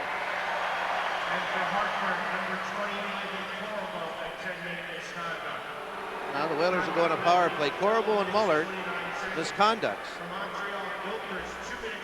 Third straight power play for the Whalers. They have had 5 of the 6 power plays in the hockey game. That's a result of skating harder than Montreal. It's simple as that. I don't know if I could have gone as far as in that game last night. Chicago slew. What was there, 7 consecutive or 10? And what's amazing is that there wasn't many good scoring chances off it. Yeah, I think the Blues ended up with 19 shots and 11 power plays. Frank Pietrangelo has been tested 10 times in the hockey game. The shots were 11-6 Hartford in the first. They are 11-4 Hartford here in the second.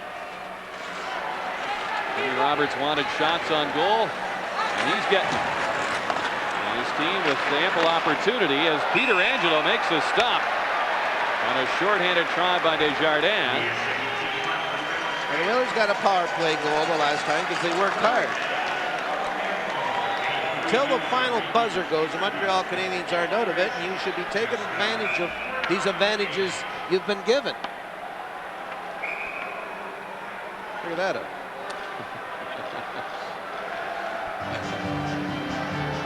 Well said, Jerry. It's right to the point as Jimmy Roberts with his team holding the advantages on the power play so far. Cullen wins the draw. 7:18 now to go in the second. Connor Richards, who saw action in all 6 games against the Bruins last spring in the playoffs. Cullen sends it over to Zalapski. And behind to Cunnyworth. Richards has it again. Richards watched by Courtnall. There's a shot that's tipped wide by Pennyworth. Carbonneau gets to it. Couldn't get good wood on it. It's held in by Zalapski. Verbeek lets it go around to Cullen. 1:18 to go in the Gilchrist minor. Two Whalers in front, Pennyworth and Verbeek. Zalapski to Pennyworth, tipping, and a save by Waugh. The puck's loose. Courtnall hops on it, and out he comes. He's content to shoot it in. Canadiens want fresh legs on. A minute to go in the penalty. Pennyworth ahead for Cullen. Ducks into the zone. He's got Zalapski waiting at the blue line. Waugh steps out to handle it. Brisebois can't get it by Zalapski. Richards looks, fires. Waugh the save off the blocker. It's chopped just crudely. Can't get it by the leaping Richards. Verbeek tees it up for the drive. A high shot, and Waugh got a glove on it. It's driven down the ice. 27 seconds to go on the Whalers' fifth man advantage situation of the night. Bergevin shoots it in. Savard gets to it. Overskated it though. Castle beats Bergevin. Shoots. Saved by Waugh. Craven on the rebound. Pokes it wide. And Savard drives it down the ice. And that will just about do it for the Montreal penalty. Whalers with 4 shots on the net. On that power play, Canadiens back to full strength, down 2-0. Holik waits. Here's Conroy coming late. Deals it just out of Castle's reach. Gilbertian goes down. Huda played it in. And Waugh holds it up and holds a stick in Holik's face. And the scrumming continues out there. Patrick had that in mind as soon as the puck was directed towards him. I don't know if he wanted to start a little toe-to-toe with Robert Holik. As a goaltender, you got to know who shoots the puck high and hard. And Holik's one of those guys, so you don't cause him any problems. There's a shot up high in Patrick earlier on the power play. Whalers with plenty of shots, 26 shots to 11 for the Canadiens. Patrick doing his best to keep this Canadian team close. 15-5 Whalers in the period. Sanderson's unit out against Gilchrist, Savard, and Turgeon.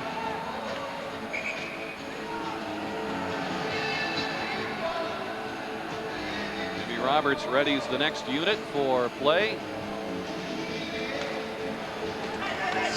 Desjardins gets it to Haller. Gilchrist steps ahead. Drops it. Turgeon had a chance, but he couldn't pick up the pass. He had a brief opening there. Sanderson steps away from Turgeon. Anderson shoots it in. Haller gets it to Gilchrist. Turgeon, who has sat out 17 of the last 22 games in the regular season. Not playing much for Montreal down the stretch. Getting a chance here tonight in Game 4 of the series. Savard in front, backhand try. Peter Angelo steady as he makes the save, and it's cleared away by Shank. A dangerous situation for the Whalers. Peter Angelo committed, and Savard had a beat on the play, but really couldn't make the wraparound on his backhand. Matt Burns not happy with Kerry Fraser at this point. Let's watch number 18 here. Savard. Savard has worked hard. You see when right there he was committed. Peter Angelo. Cool customer though, Rick. You're right. Yep. He's Joe most of the time. There's Dennis Savard with 6 assists. I know you saw that spinorama by Jeremy Roenick of Chicago last night. I wonder if he gets any royalties for That's right. spinoramas. Only in Chicago. Only where the people applaud. They didn't do that in St. Louis. No, they did not. But I would have to think that Jeremy, who spent a little time with Dennis Savard, I believe, in Chicago, would look to Dennis as somewhat of an idol.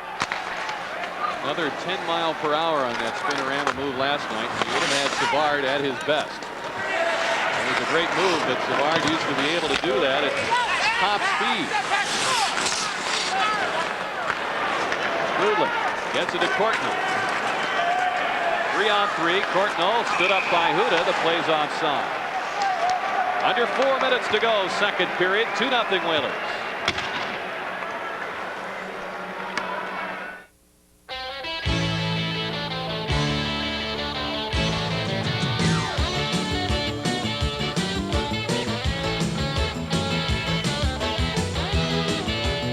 They must have heard the good news. Molson's 35-year history with the NHL is going to continue. Molson, bringing you Sports Channel America's exciting NHL coverage. Sports Channel has a Stanley Cup doubleheader for you tomorrow. Game 5 from Joe Louis Arena in Detroit. North Stars try to close that one out against the Red Wings. What a surprising development that series has been. Edmonton and LA, 2 each. As the series moves to the Great Western Forum, each team has taken a victory out of the other's building. All the teams decide to go about it the way Minnesota does it. It's not going to be a very good league. 70 points in the regular season, 2 better than their regular season record last year when they stunned everyone and went to the finals and lost to the Penguins. They're off to a great start under Bob Gainey in the 1992 playoffs. 3:40 to go here in the second period. Canadiens have the puck. They're down 2-0. Ryan Strudlin.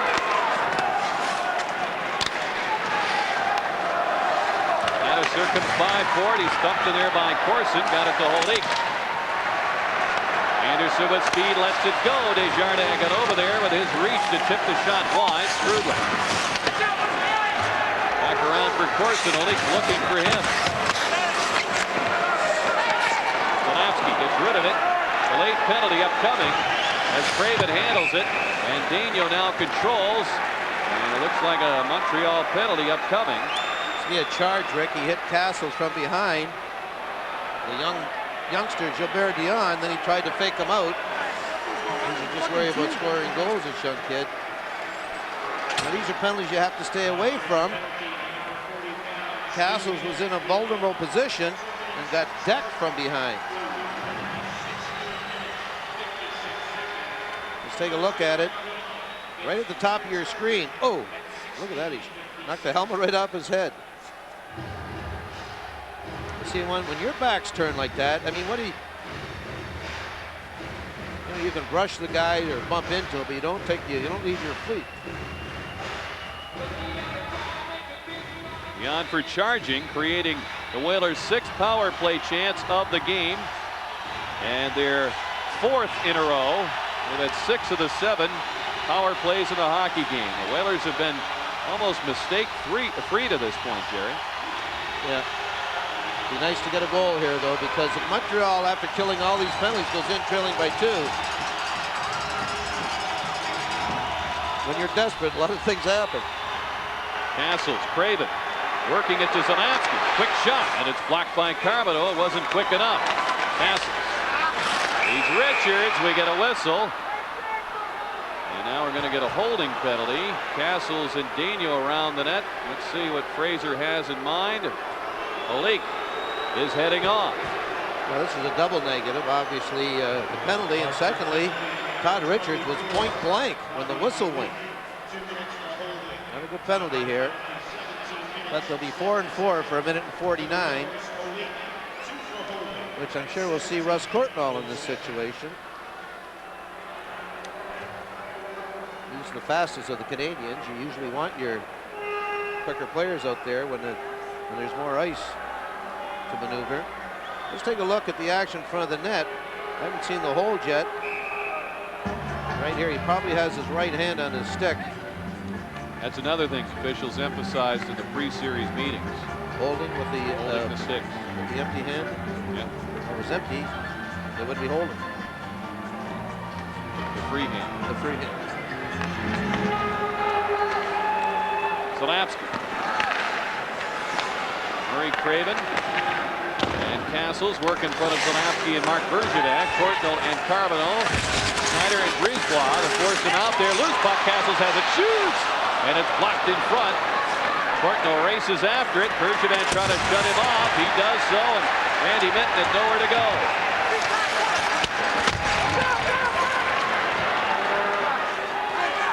1:19 to go on the Dion penalty. Now we got a delayed call against Montreal as Craven was taken down. There's a shot by Zalapsky off Waugh's arm.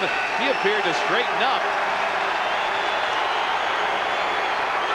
And it's Courtnall who will be escorted off, and that creates a 4-on-3 skater advantage for the Whalers for 1:11, and then Dion returns to even it out. Zalapsky's shot at the end of this play almost beat Patrick Waugh. It was an innocent shot from deep in the left corner, and it almost went in off the goal stick of Patrick Waugh.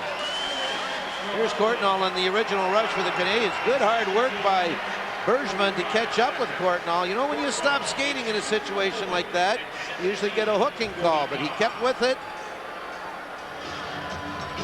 Down at the other end, when the play reversed itself, Patrick almost missed one. Here's a good opportunity. Let's see if Waugh saved this. Good poise by Castle, no rush. No, it did. It hit the defense. Well, a 4-on-3 with for 1:11. A lot of room to work here. And the sides will be evened up for 11 seconds. And then Holik comes back, and that would leave 38 seconds on a 5-on-4. Now, this, of course, would happen if we don't get any further penalties or goals. Right.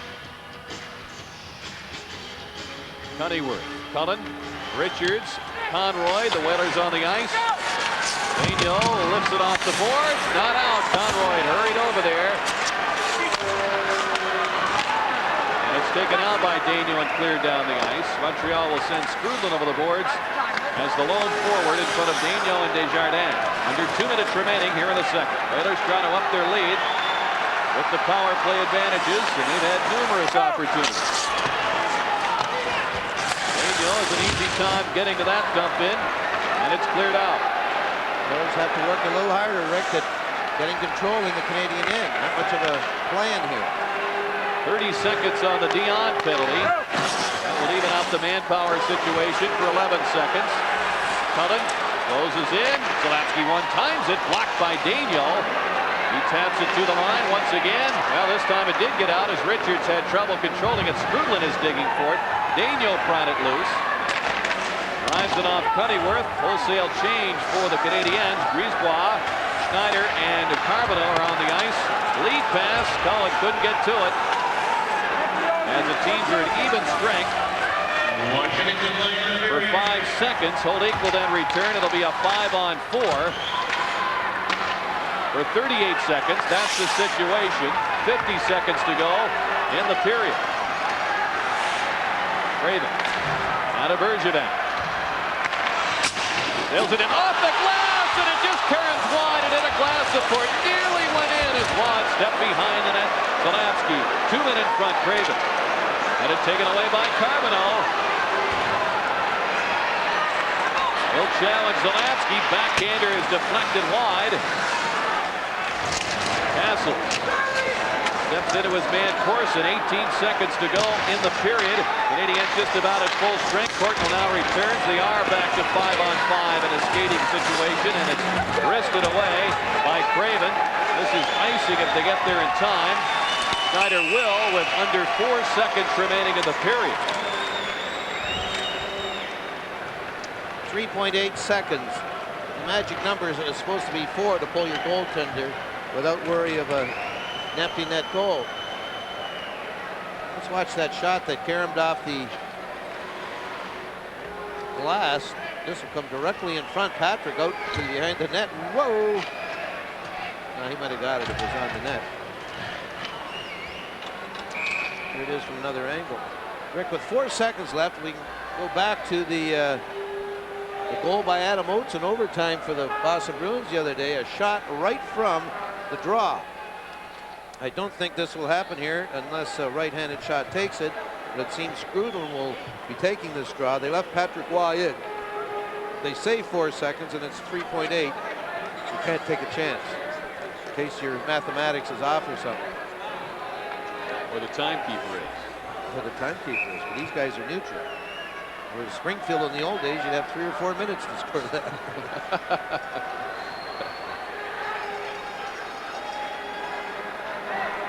Castles and Scrudlin on this draw. Of course, it becomes a real chess match here to make sure everyone's got a man. You know, it's like the offensive linemen when they have that great angle shot. They're always pointing and yelling who they all got. So this is basically the same. Savard's getting instructions from the bench. And finally settles in front. It's a 3-on-3 to the left of the circle, right in front of Peter Angelo. Haller steps in there, along with Corson and Savard. Now Scrudlin will oppose Castles on the draw. They work it free. Craven smartly stepped in front. Gilchrist can't get to it. Craven stayed with a play. He would not permit that last shot. As the period comes to a conclusion, Frank Peter Angelo faced 6 shots in the second period, 6 in the first. Whalers have outshot Montreal 28-12 tonight. They lead 2-0 after 40 minutes.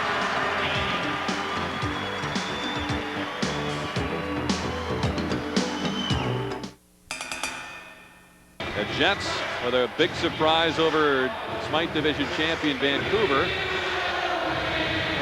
And these two teams, I believe, ended up separated by 2 points in the season. They're tied. So we've got some favorites leading, some surprises, and some pretty even matchups in the playoffs. A lot of hockey left. Minnesota, they sure know what to do at this time of year.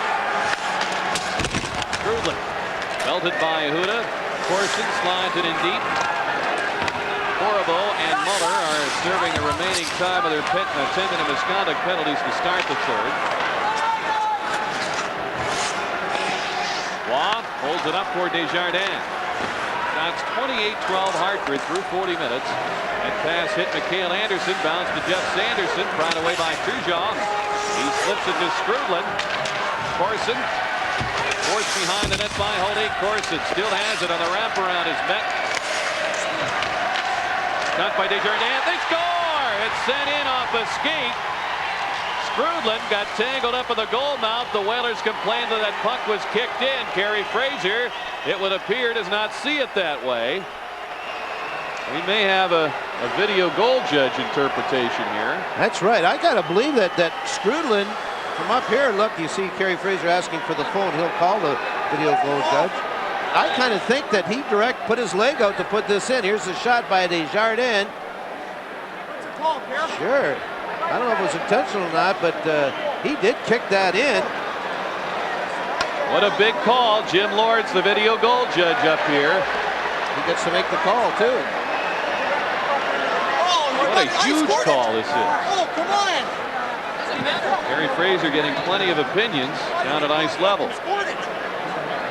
This will not be, this will be under the criteria of kicking it in rather than him being in the crease.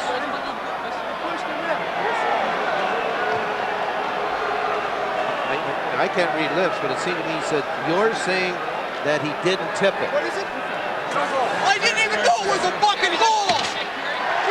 This goal will not count. And it won't be a goal, but you'll see right here, it did not hit his stick, and he did remove his right foot as he redirected it past Frank Peter Angelo, and you could hear the language that was the Canadians, obviously not the Whalers. It'll be no goal.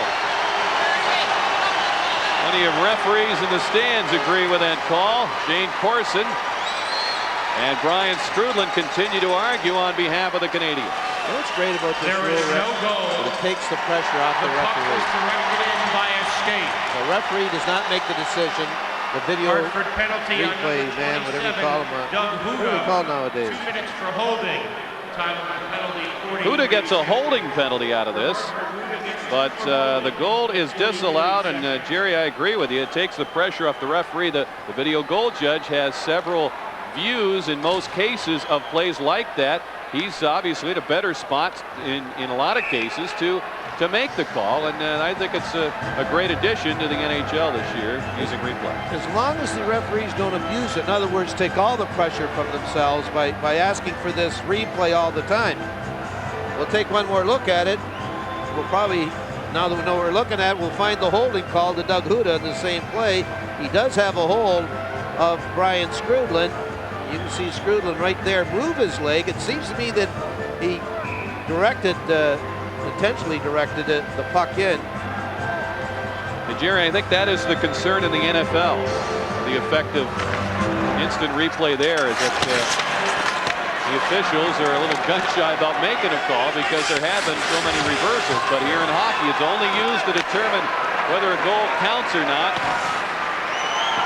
And it was used in this case, and the goal disallowed.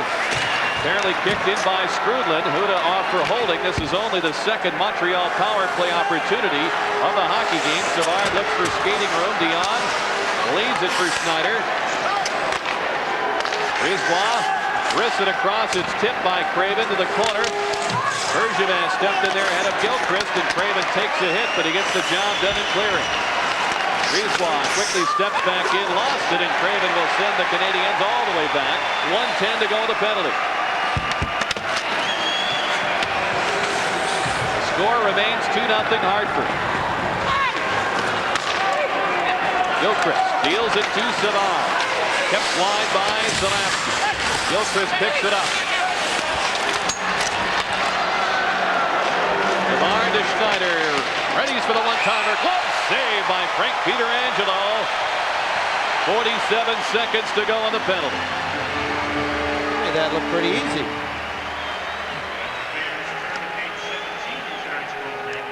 Here's the one-timer by Matthew Schneider. Let's see if everyone cleared out. Well, there's some bodies in front. Good concentration by Pietrangelo. Right out in the edge of the crease. Oh, we'll get a good shot of it here. Now the guys on the right, the Whalers, got to move to their right when this happens, allowing Pietrangelo to see it. The left defenseman and the left winger killing the penalty. As soon as that puck goes to the point, in this case Matthew Schneider, they got to drift to their left, and the goaltender's left, I should say, so not to screen it. They did a good job there. Canadiens coming into this game were 6 of 23 in the series with a man advantage. Here's Haller teeing it up, has no shot, and Castles tapped it away. Craven's on a break, Desjardins pursuit. Craven cuts it, shoots. Oh, the save as he gloves it and plays it across to Haller. Craven took a little off that, hoping to finesse it past Patrick Waugh. Desjardins steps into the zone. Canadiens are whistled for the offside with 23 seconds to go in the power play. Stephane Lebeau has been pretty quiet in the series. Did get the 2 points Thursday. We have not seen him much this evening. Of course, the Canadiens shorthanded for an awful lot of the first 40 minutes. That's Murray Craven, who's played an awful lot of hockey. I'm sure he wished this was the start of his shift. He is a little fatigued. So watch him. He's just going to try and flip this over Patrick. Patrick can see that his defenseman was on him. This probably wouldn't be anything very fancy, so he just maintained his ground. Murray Craven, what a hockey player he's been for the Hartford Whalers. In all departments, leadership. LeBeau turns, finds Schneider, wrist shot, and it's deflected wide. Honeyworth slaps at the length. That's just about going to do it for the Huda penalty. Schneider has to slam on the brakes, and Huda returns. Whalers protect the 2-0 lead. And trade excellent scoring chances with the Canadiens in the process. Anderson gets to that puck. Brisebois takes over. Corson left it for Turgeon, and it's poked away by Zalapsky. Canadiens have to leave the zone and start again. One thing the Whalers cannot do is back off. They cannot back in. They got to forecheck and go at the Canadiens. Cullen winds in, lets it go wide. Poulin. Ladouceur. And Carbonell took it away. Checked by Poulin. Daniel steps into one. It's off a skate and just wide. Desjardins lets it go. Tip the save. The try. Pietrangelo stops Carbonell. He tries to center Guy Carbonell. Has Courtnall in front. Looking for it. Now into the skate to McPhee. He's taken down. The shot stopped by Peter Angelo on the drive by Desjardins. Let's pause for a regional break. You're watching the Stanley Cup playoffs on Sports Channel. With all this hockey, don't forget about college baseball. The ECAC Division I Baseball Tournament is fast approaching, and you can catch all the excitement right here on Sports Channel.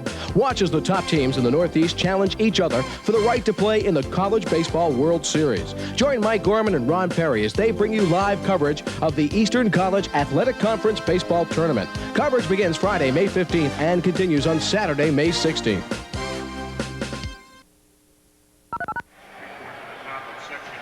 Frank Pietrangelo, brilliant in this sequence of, you'll see him dive to Rob. Guy Carbonneau, and a defenseman, Desjardins, will try and stuff this from a tough angle, but see how quickly Pietrangelo recovered and found his spot and squeezed those pads, baby. Great camera work there, gentlemen.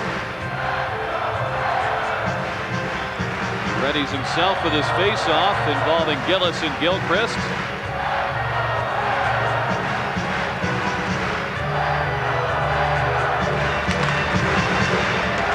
Huda held up in his attempt to get to that puck by Savard. Savard trailed by Huda. Muller fires in front. It hits Zanavsky. It bounces away to Holy.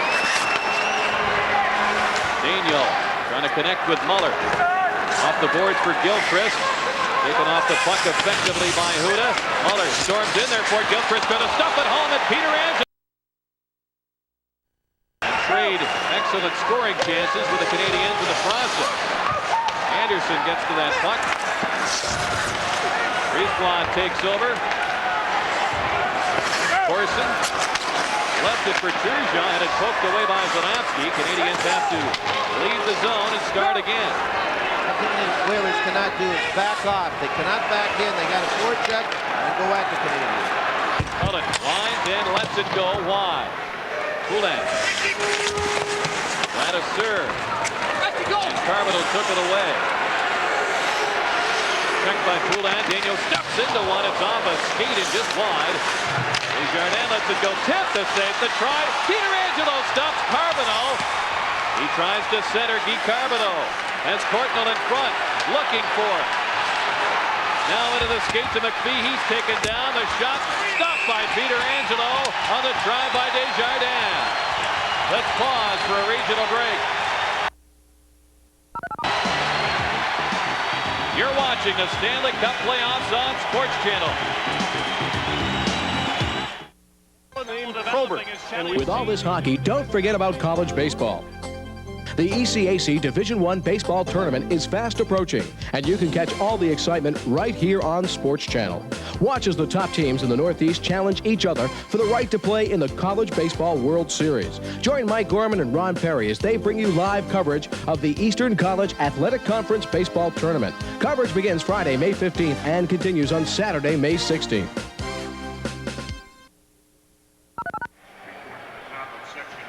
Frank Pietrangelo, brilliant in this sequence of, you'll see him dive to Rob. Guy Carbonneau, and a defenseman, Desjardins, will try and stuff this from a tough angle, but see how quickly Pietrangelo recovered and found his spot and squeezed those pads, baby. Great camera work there, gentlemen. Readies himself with his face-off involving Gillis and Gilchrist.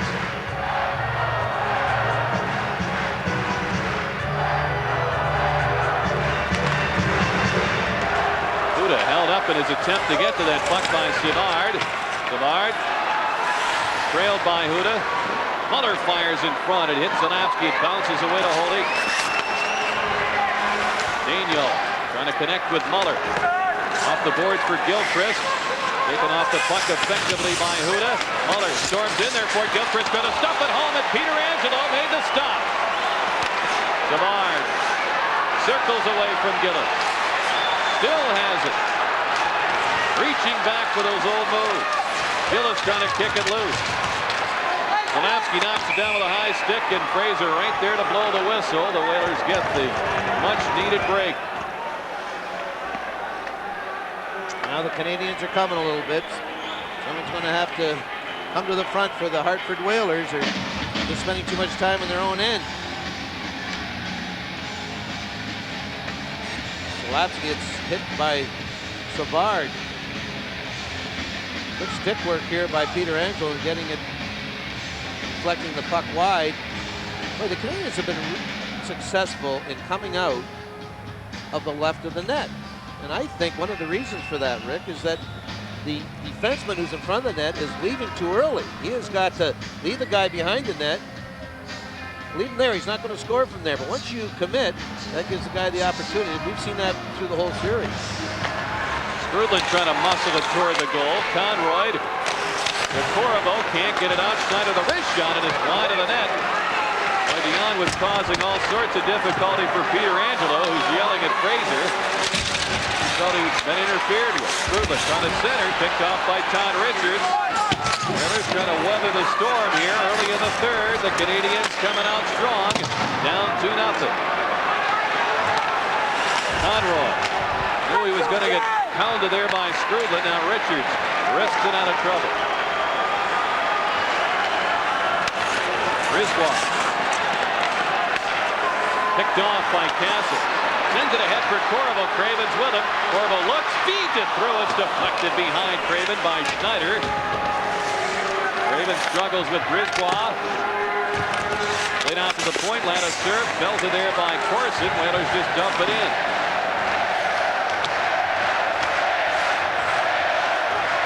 Schneider.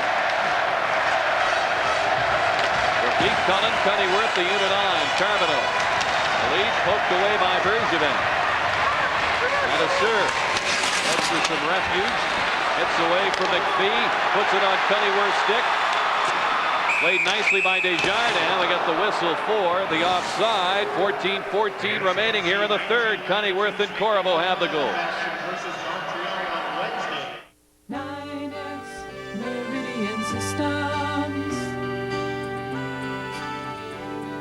At 9X Meridian Systems, our experienced team offers total solutions for all your telecommunications needs. We have only one standard: excellence. At 9X Meridian Systems, our people are our strength. 9X Meridian Systems.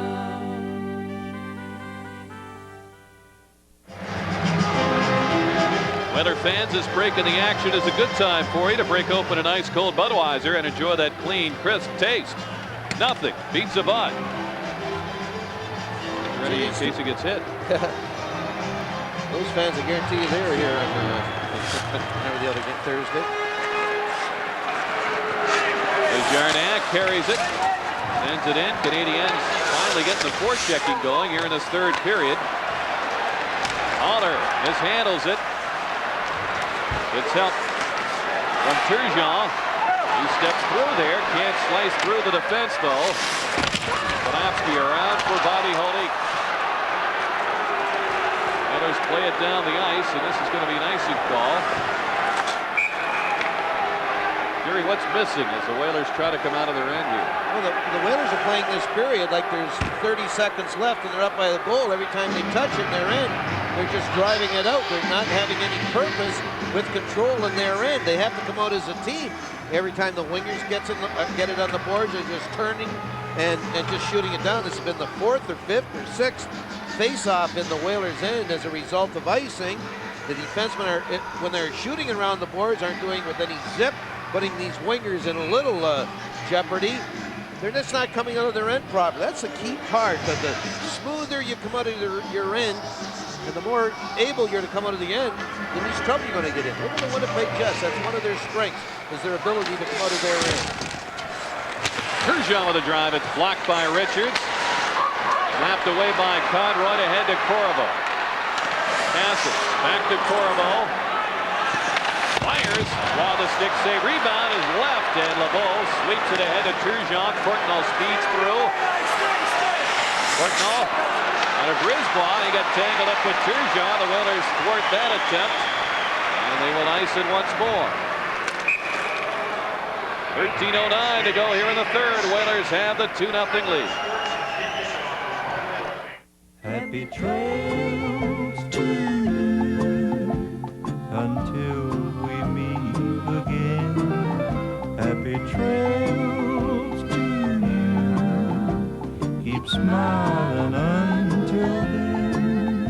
Across town, across the country, wherever your trail leads, you know Citgo quality will always keep you well on your way. Till we meet again.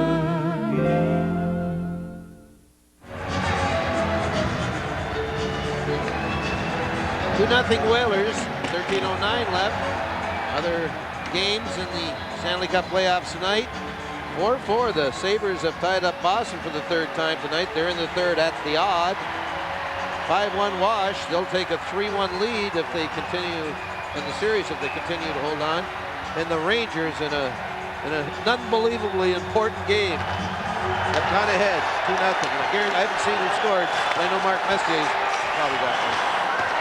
Muller trying to make something happen here. Savard backhands it into a crowd. It comes right back out to him. Gilchrist beats the point man Daniel. Rich shot is wide of Peter Angelo. Oilers under siege in this third period. Savard turns, fires, stick save by Peter Angelo. The race is on with that puck, and the Canadians get there. Gilchrist in front to Muller. He is low bridge by Bergevin. Savard on the backhand. Curls it to Gilchrist. Goal mouth pass deflected. It bounces. They score! It's tapped in, I believe, by Muller. But the Canadians get on the board. They're down 2-1. Kerry Fraser, I think, got clipped with his stick. Whalers are complaining that this was put in with a stick, with a high stick. I don't know what's going to happen here. I got to believe this goal will count. Are they going to talk this over?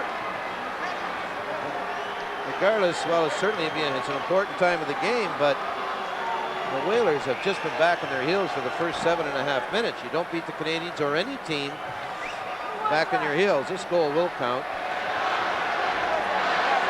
Let's watch the action. The Canadians just working much harder than the... There we are right here. I don't know when he hits it. He did not see. He didn't seem that he hit the puck with a stick above his shoulders. Well, now you want to talk about tense moments.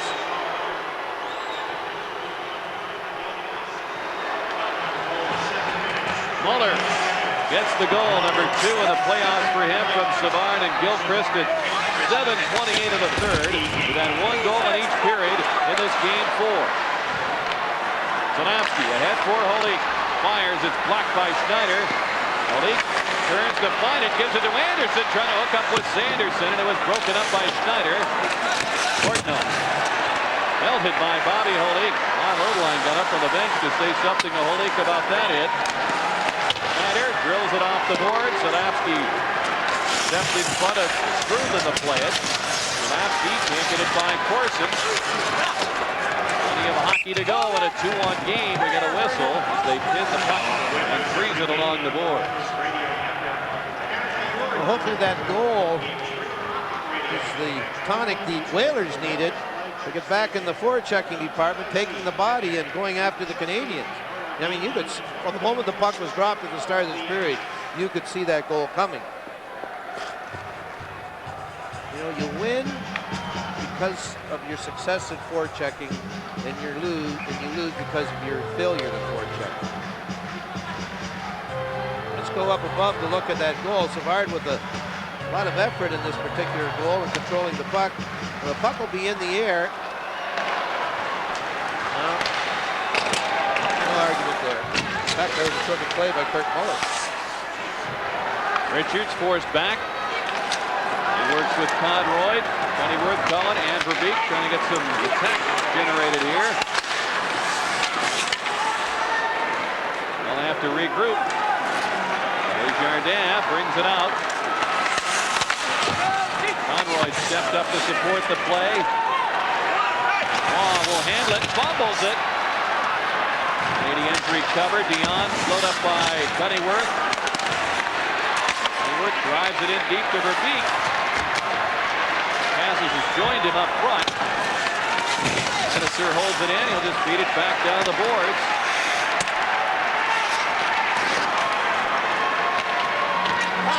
Gilbert Dion on the off wing.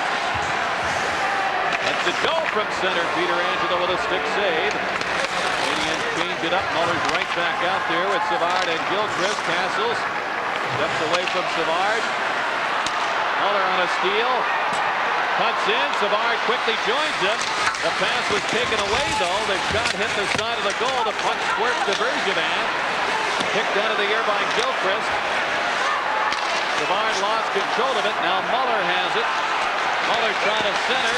Savard one hand on the stick. Circles in front. Left it for his line mate. Muller pushed out of there by Castles. Well, this line of the Canadiens really putting the pressure on.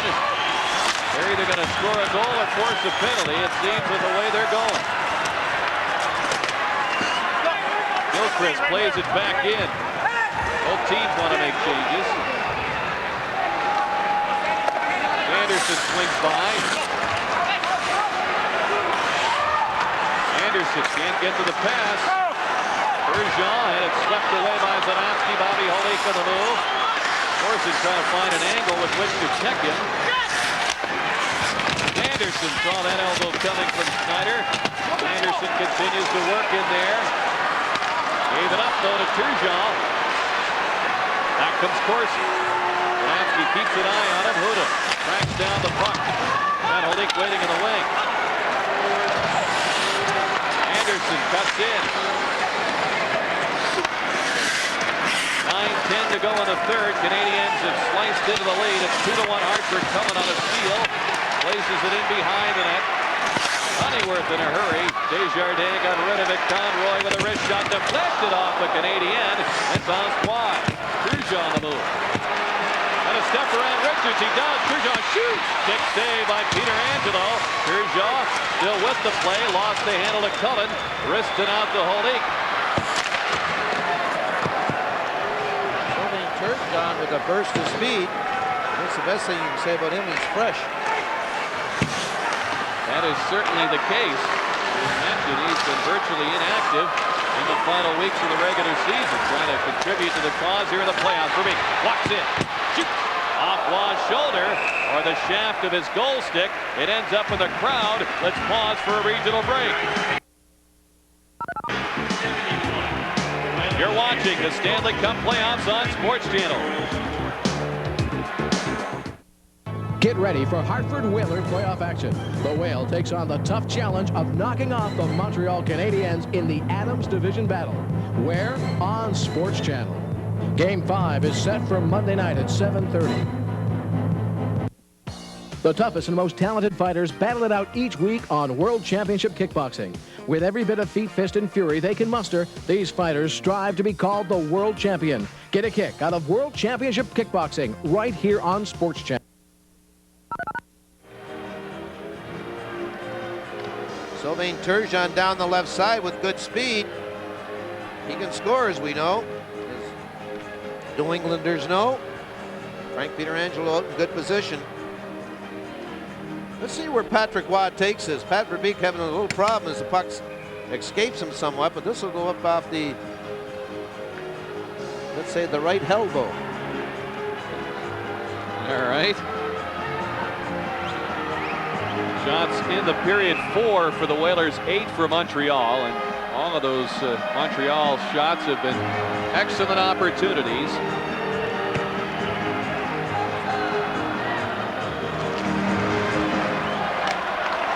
Safe to say they've been outworked for the first 5 periods of the portion of the series in Hartford, but they're bound and determined not to let it happen for a 6th period.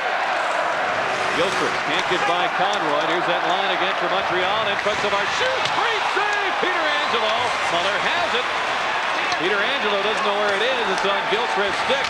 Muller fires in the goal mouth. A sprawling Castles blocked it. Brisebois wrist shot. It's blocked by Richards. Muller gets it to Dennis Savard. Lifted away by Castles. Brisebois there, and he'll just lay it back in deep and let this forward line go at it a little bit longer. Savard had it taken away by Conroy. Craven ahead to Corriveau. All the Whalers can do is to force the Canadiens back to get a line change, and they'll be whistled once again for icing. 7:26 to go in the 3rd period. Canadiens with the pressure on. Now, a coast-to-coast savings event, the biggest in our history. Announcing the National Jeep Sale at your Jeep and Eagle dealer. Save over $2,900 on the rugged Jeep Cherokee, or up to $900 on the freedom-loving Jeep Wrangler. Now, the vehicles that fit in anywhere fit even better into your budget. So hurry in today, because while our vehicles know no limits, our sales do.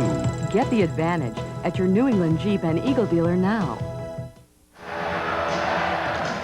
Brilliant goaltending at each end, but not a bigger save than this one by Peter Angelo off Dennis Savard as he slid over and got his right pad on it. Watch the time Savard takes to make sure he knocks the puck down and on his forehand. Wow, what a save.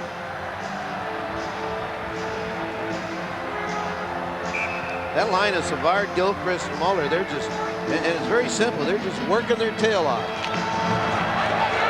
Formula that worked so well for the Whalers in the first 2 periods tonight. They had the forechecking going on the other end of the ice, out shooting Montreal 28-12 to the first 40 minutes. Muller with plenty of time to wind it up, and here he comes. Peter Angelo trying to tee it up for the defense, decides to pin it against the back of the goal and get the whistle, take his chances in the faceoff. Well, when you're looking at it from the defensive side of things, you want the face-off, but too many face-offs in the Whalers end. Face-offs pretty equal, I think, as the series has progressed. Stats tell us 22-19 in this game on draws favoring Montreal. Zalapsky and Cunneyworth, teammates in Pittsburgh for a brief time. Now together again in Hartford. 7:05 to go in the third. Oilers hanging on. That's a good description of what's happening right now, but Leon Stickle does not like the way Cullen lines himself up on this draw, tosses him out of the face-off for Beek. Another right-hand shot will come in to oppose Skrudland. Skrudland trying to pressure Hu to run off the bat. Whalers come up with it. Cullen just plays it off the boards. No icing. Holler has to play it.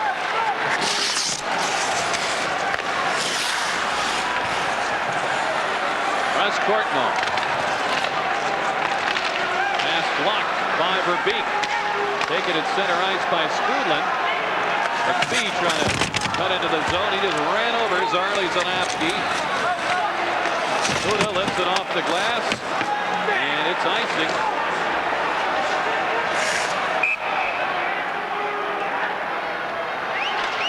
Canadiens with mounds of pressure through the first 13.5 minutes of this third period.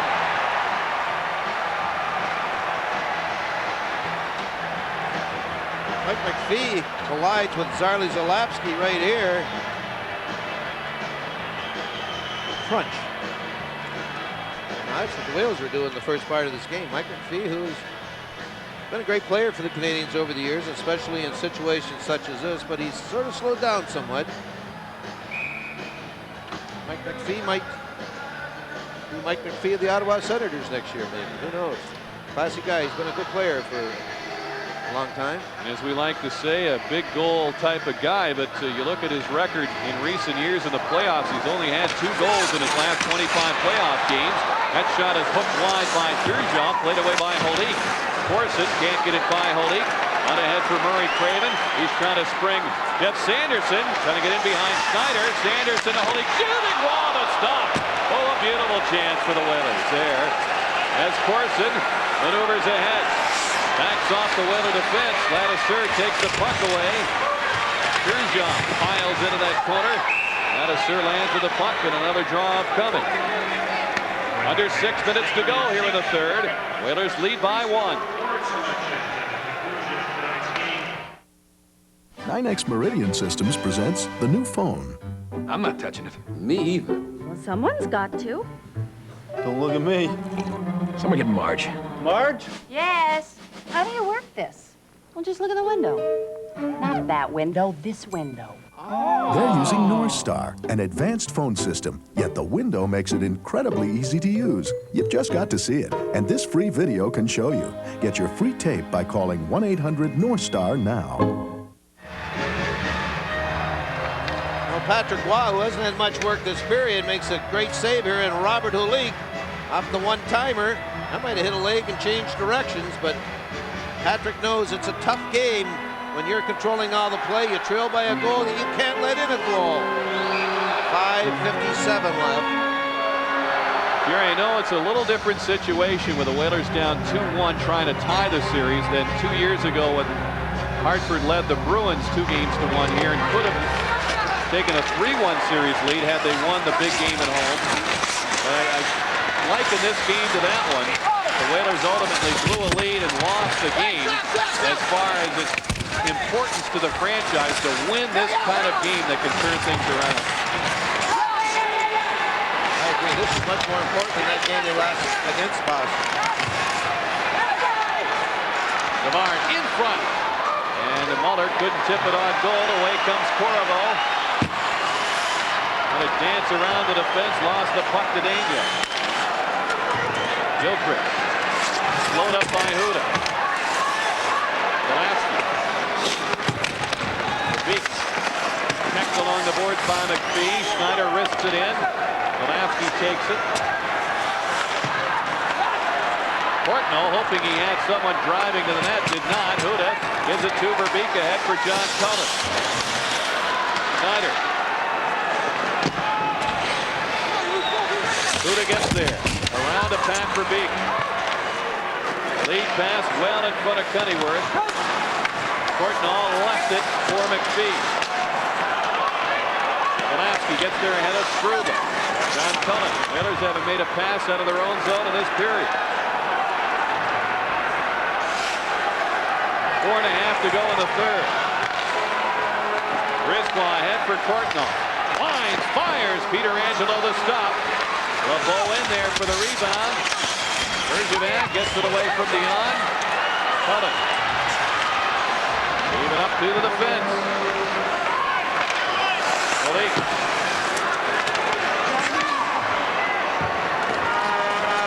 Mahler chased by Anderson. The former Sabre first rounders battling for that puck. Moline lines him up for the hit. But away comes Corson. LeBeau gives it to Corson. Play is offside. Leon Stickle on the call. Let's pause for a regional break. You're watching the Stanley Cup playoffs on Sports Channel. Sports Channel, turn us on. Turn on Sports Channel for it all.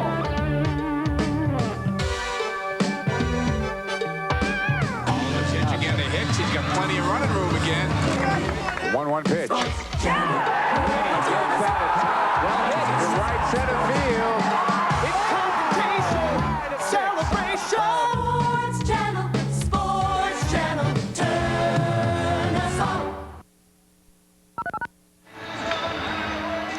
Ivan Corvo, who's been a going concern all night, just dodges a collision with Eric Desjardins, and Robert Hulik deep in the Canadian end stands Kevin Haller up. They need more of that. 3:53. A lot of tired guys on both sides.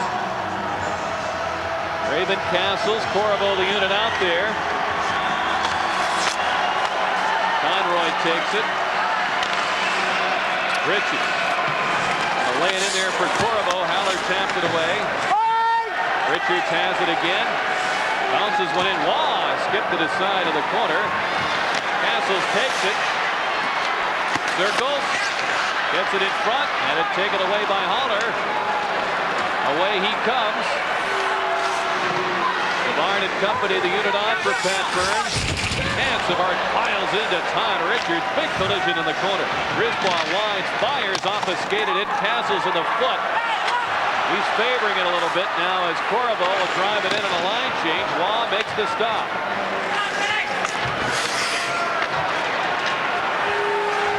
Minutes to go. Brisbois. And Sends it up the boards, and it's fenced out of the air by Strudlin. Bounced back in, and Turgeon takes it. Snyder steps ahead with it as Courtnall cutting through. Peter Angelo out there. He's got Cunnyworth on the boards. Pass to Verbeek. Bounced away to the Montreal defense is Brisebois. Courtnall redirecting it just by Turgeon's stick. Clyde getting a lot of ice time here in the third for Montreal.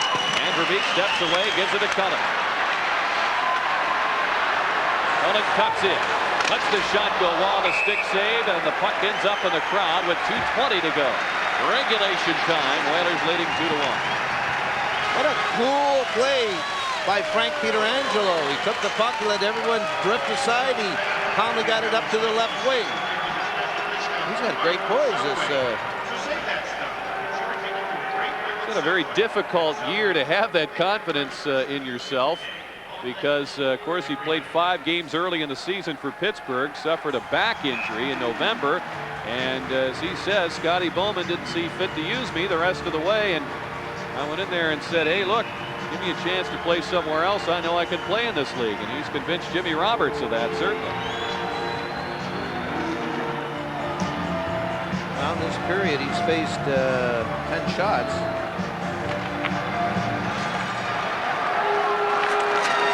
Desjardins starts it out.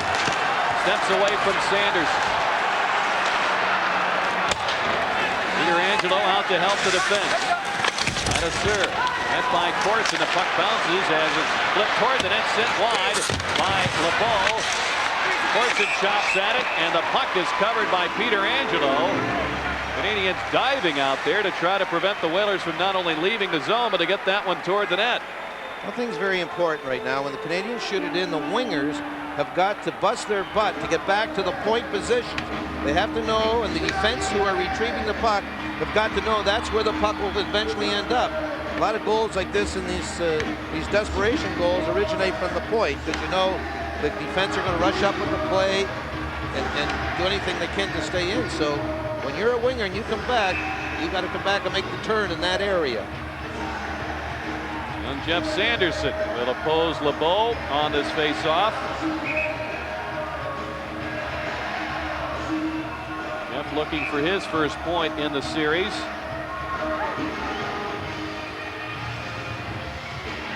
Malik and Craven on to join him.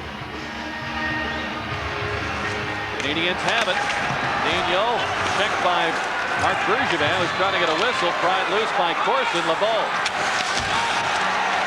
Corson to Dion. Rushed by Bergevin. Back to Corson. Muscling it in front. The backhand wraparound is stopped by Pietrangelo. Malik belted by Corson at center. Dion takes over in the puck. Daniel steps in. Met by Bergevin. Strong play by Marc Bergevin. Wants the whistle. It squirts away to Castles. Out he comes on the rush with Malik. Bobby lets it go and makes the shot. Now dumps it in behind the net. 1:15 to go here in the third period. Richards racing back. This will be icing against Montreal. Big call if you're a Whaler fan. Each team has a timeout left. Montreal hasn't really used Carbonneau and Ewing in this period, and McPhee, not much from McPhee. I'll tell you, I just can't believe in this series the success the Canadians have had in trying to wrap the puck around. That hit Frank Pietrangelo's glove. I don't think he realized where the puck was coming from. Let's see it from another angle. He'll go down to his knee. Watch his catching, man. It's just there. Well, he did react somewhat, but there will be a timeout. I'll tell you whose game he's played. I'll tell you, you talk about playing with heart and soul. He's the epitome of that. Of course, the Whalers had a lot of that. 1:10 left. The face-off in the Canadian zone as they had just iced it. I don't know. I didn't hear who took the timeout. They haven't announced it yet. Now the shots in this period, 7 for the Whalers and 11 for Montreal. Pat Burns trying to get things organized here and gets things straight with Patrick Waugh as to when he's to head out of the net and go to the bench. I'm sure that'll happen as soon as the Canadians penetrate the Whaler zone. Jerry, we bring up that fifth game against Boston 2 years ago, not to bring up a bad memory for the Whalers or that we certainly expect them to blow this lead, but that's the kind of hurdle they've got to overcome, and this is exactly what that hurdle is. If they win this game and hang on to the lead, they're by that hurdle as far as the future of the team and facing those types of challenges. Well, they got a leg up on the hurdle, that's for sure, Rick, and it's this is a much more desperate situation, obviously, but here we go. Canadiens win the draw. Savard on the move. Plenty of time to bring it out. Waugh strides for the bench. Under a minute to go. Back for it. It's Richards. Icing is the call against Montreal, and they're furious with the linesman. Canadiens are hopping mad that the icing call is made. Of course, Waugh's got to go back. 56.2. We're down to the 10th of the second. You know, when you see a guy like Glavard, especially, you know, winding it up and he's got the tailwind, you got to go at him. You got to do some forechecking. At least one man. Three guys can't back up. You know, all six guys are coming. 5 and the extra attacker for Patrick Waugh. This was a very close call, but as soon as Savard released the puck, the hand out of went up just as quick.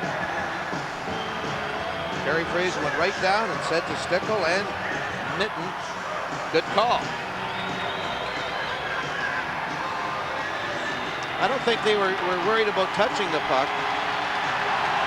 Castles on this face-off, wins it. Richards leads it in behind the net to Castles. Corriveau trying to disrupt things for Montreal. Craven on the Canadiens as Corriveau backhands it behind the net as you see the time. One hands it ahead to Muller. Checked by fielded by Brisbois.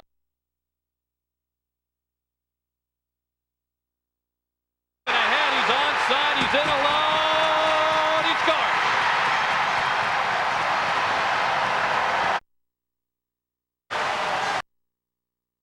Should be on the ice.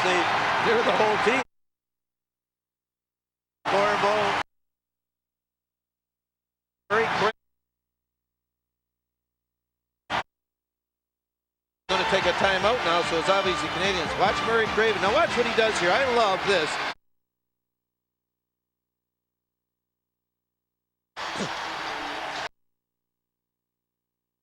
This game, as far as the Whalers are concerned,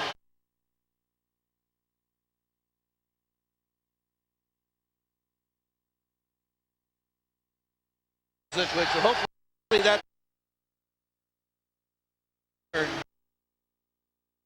is very important because they,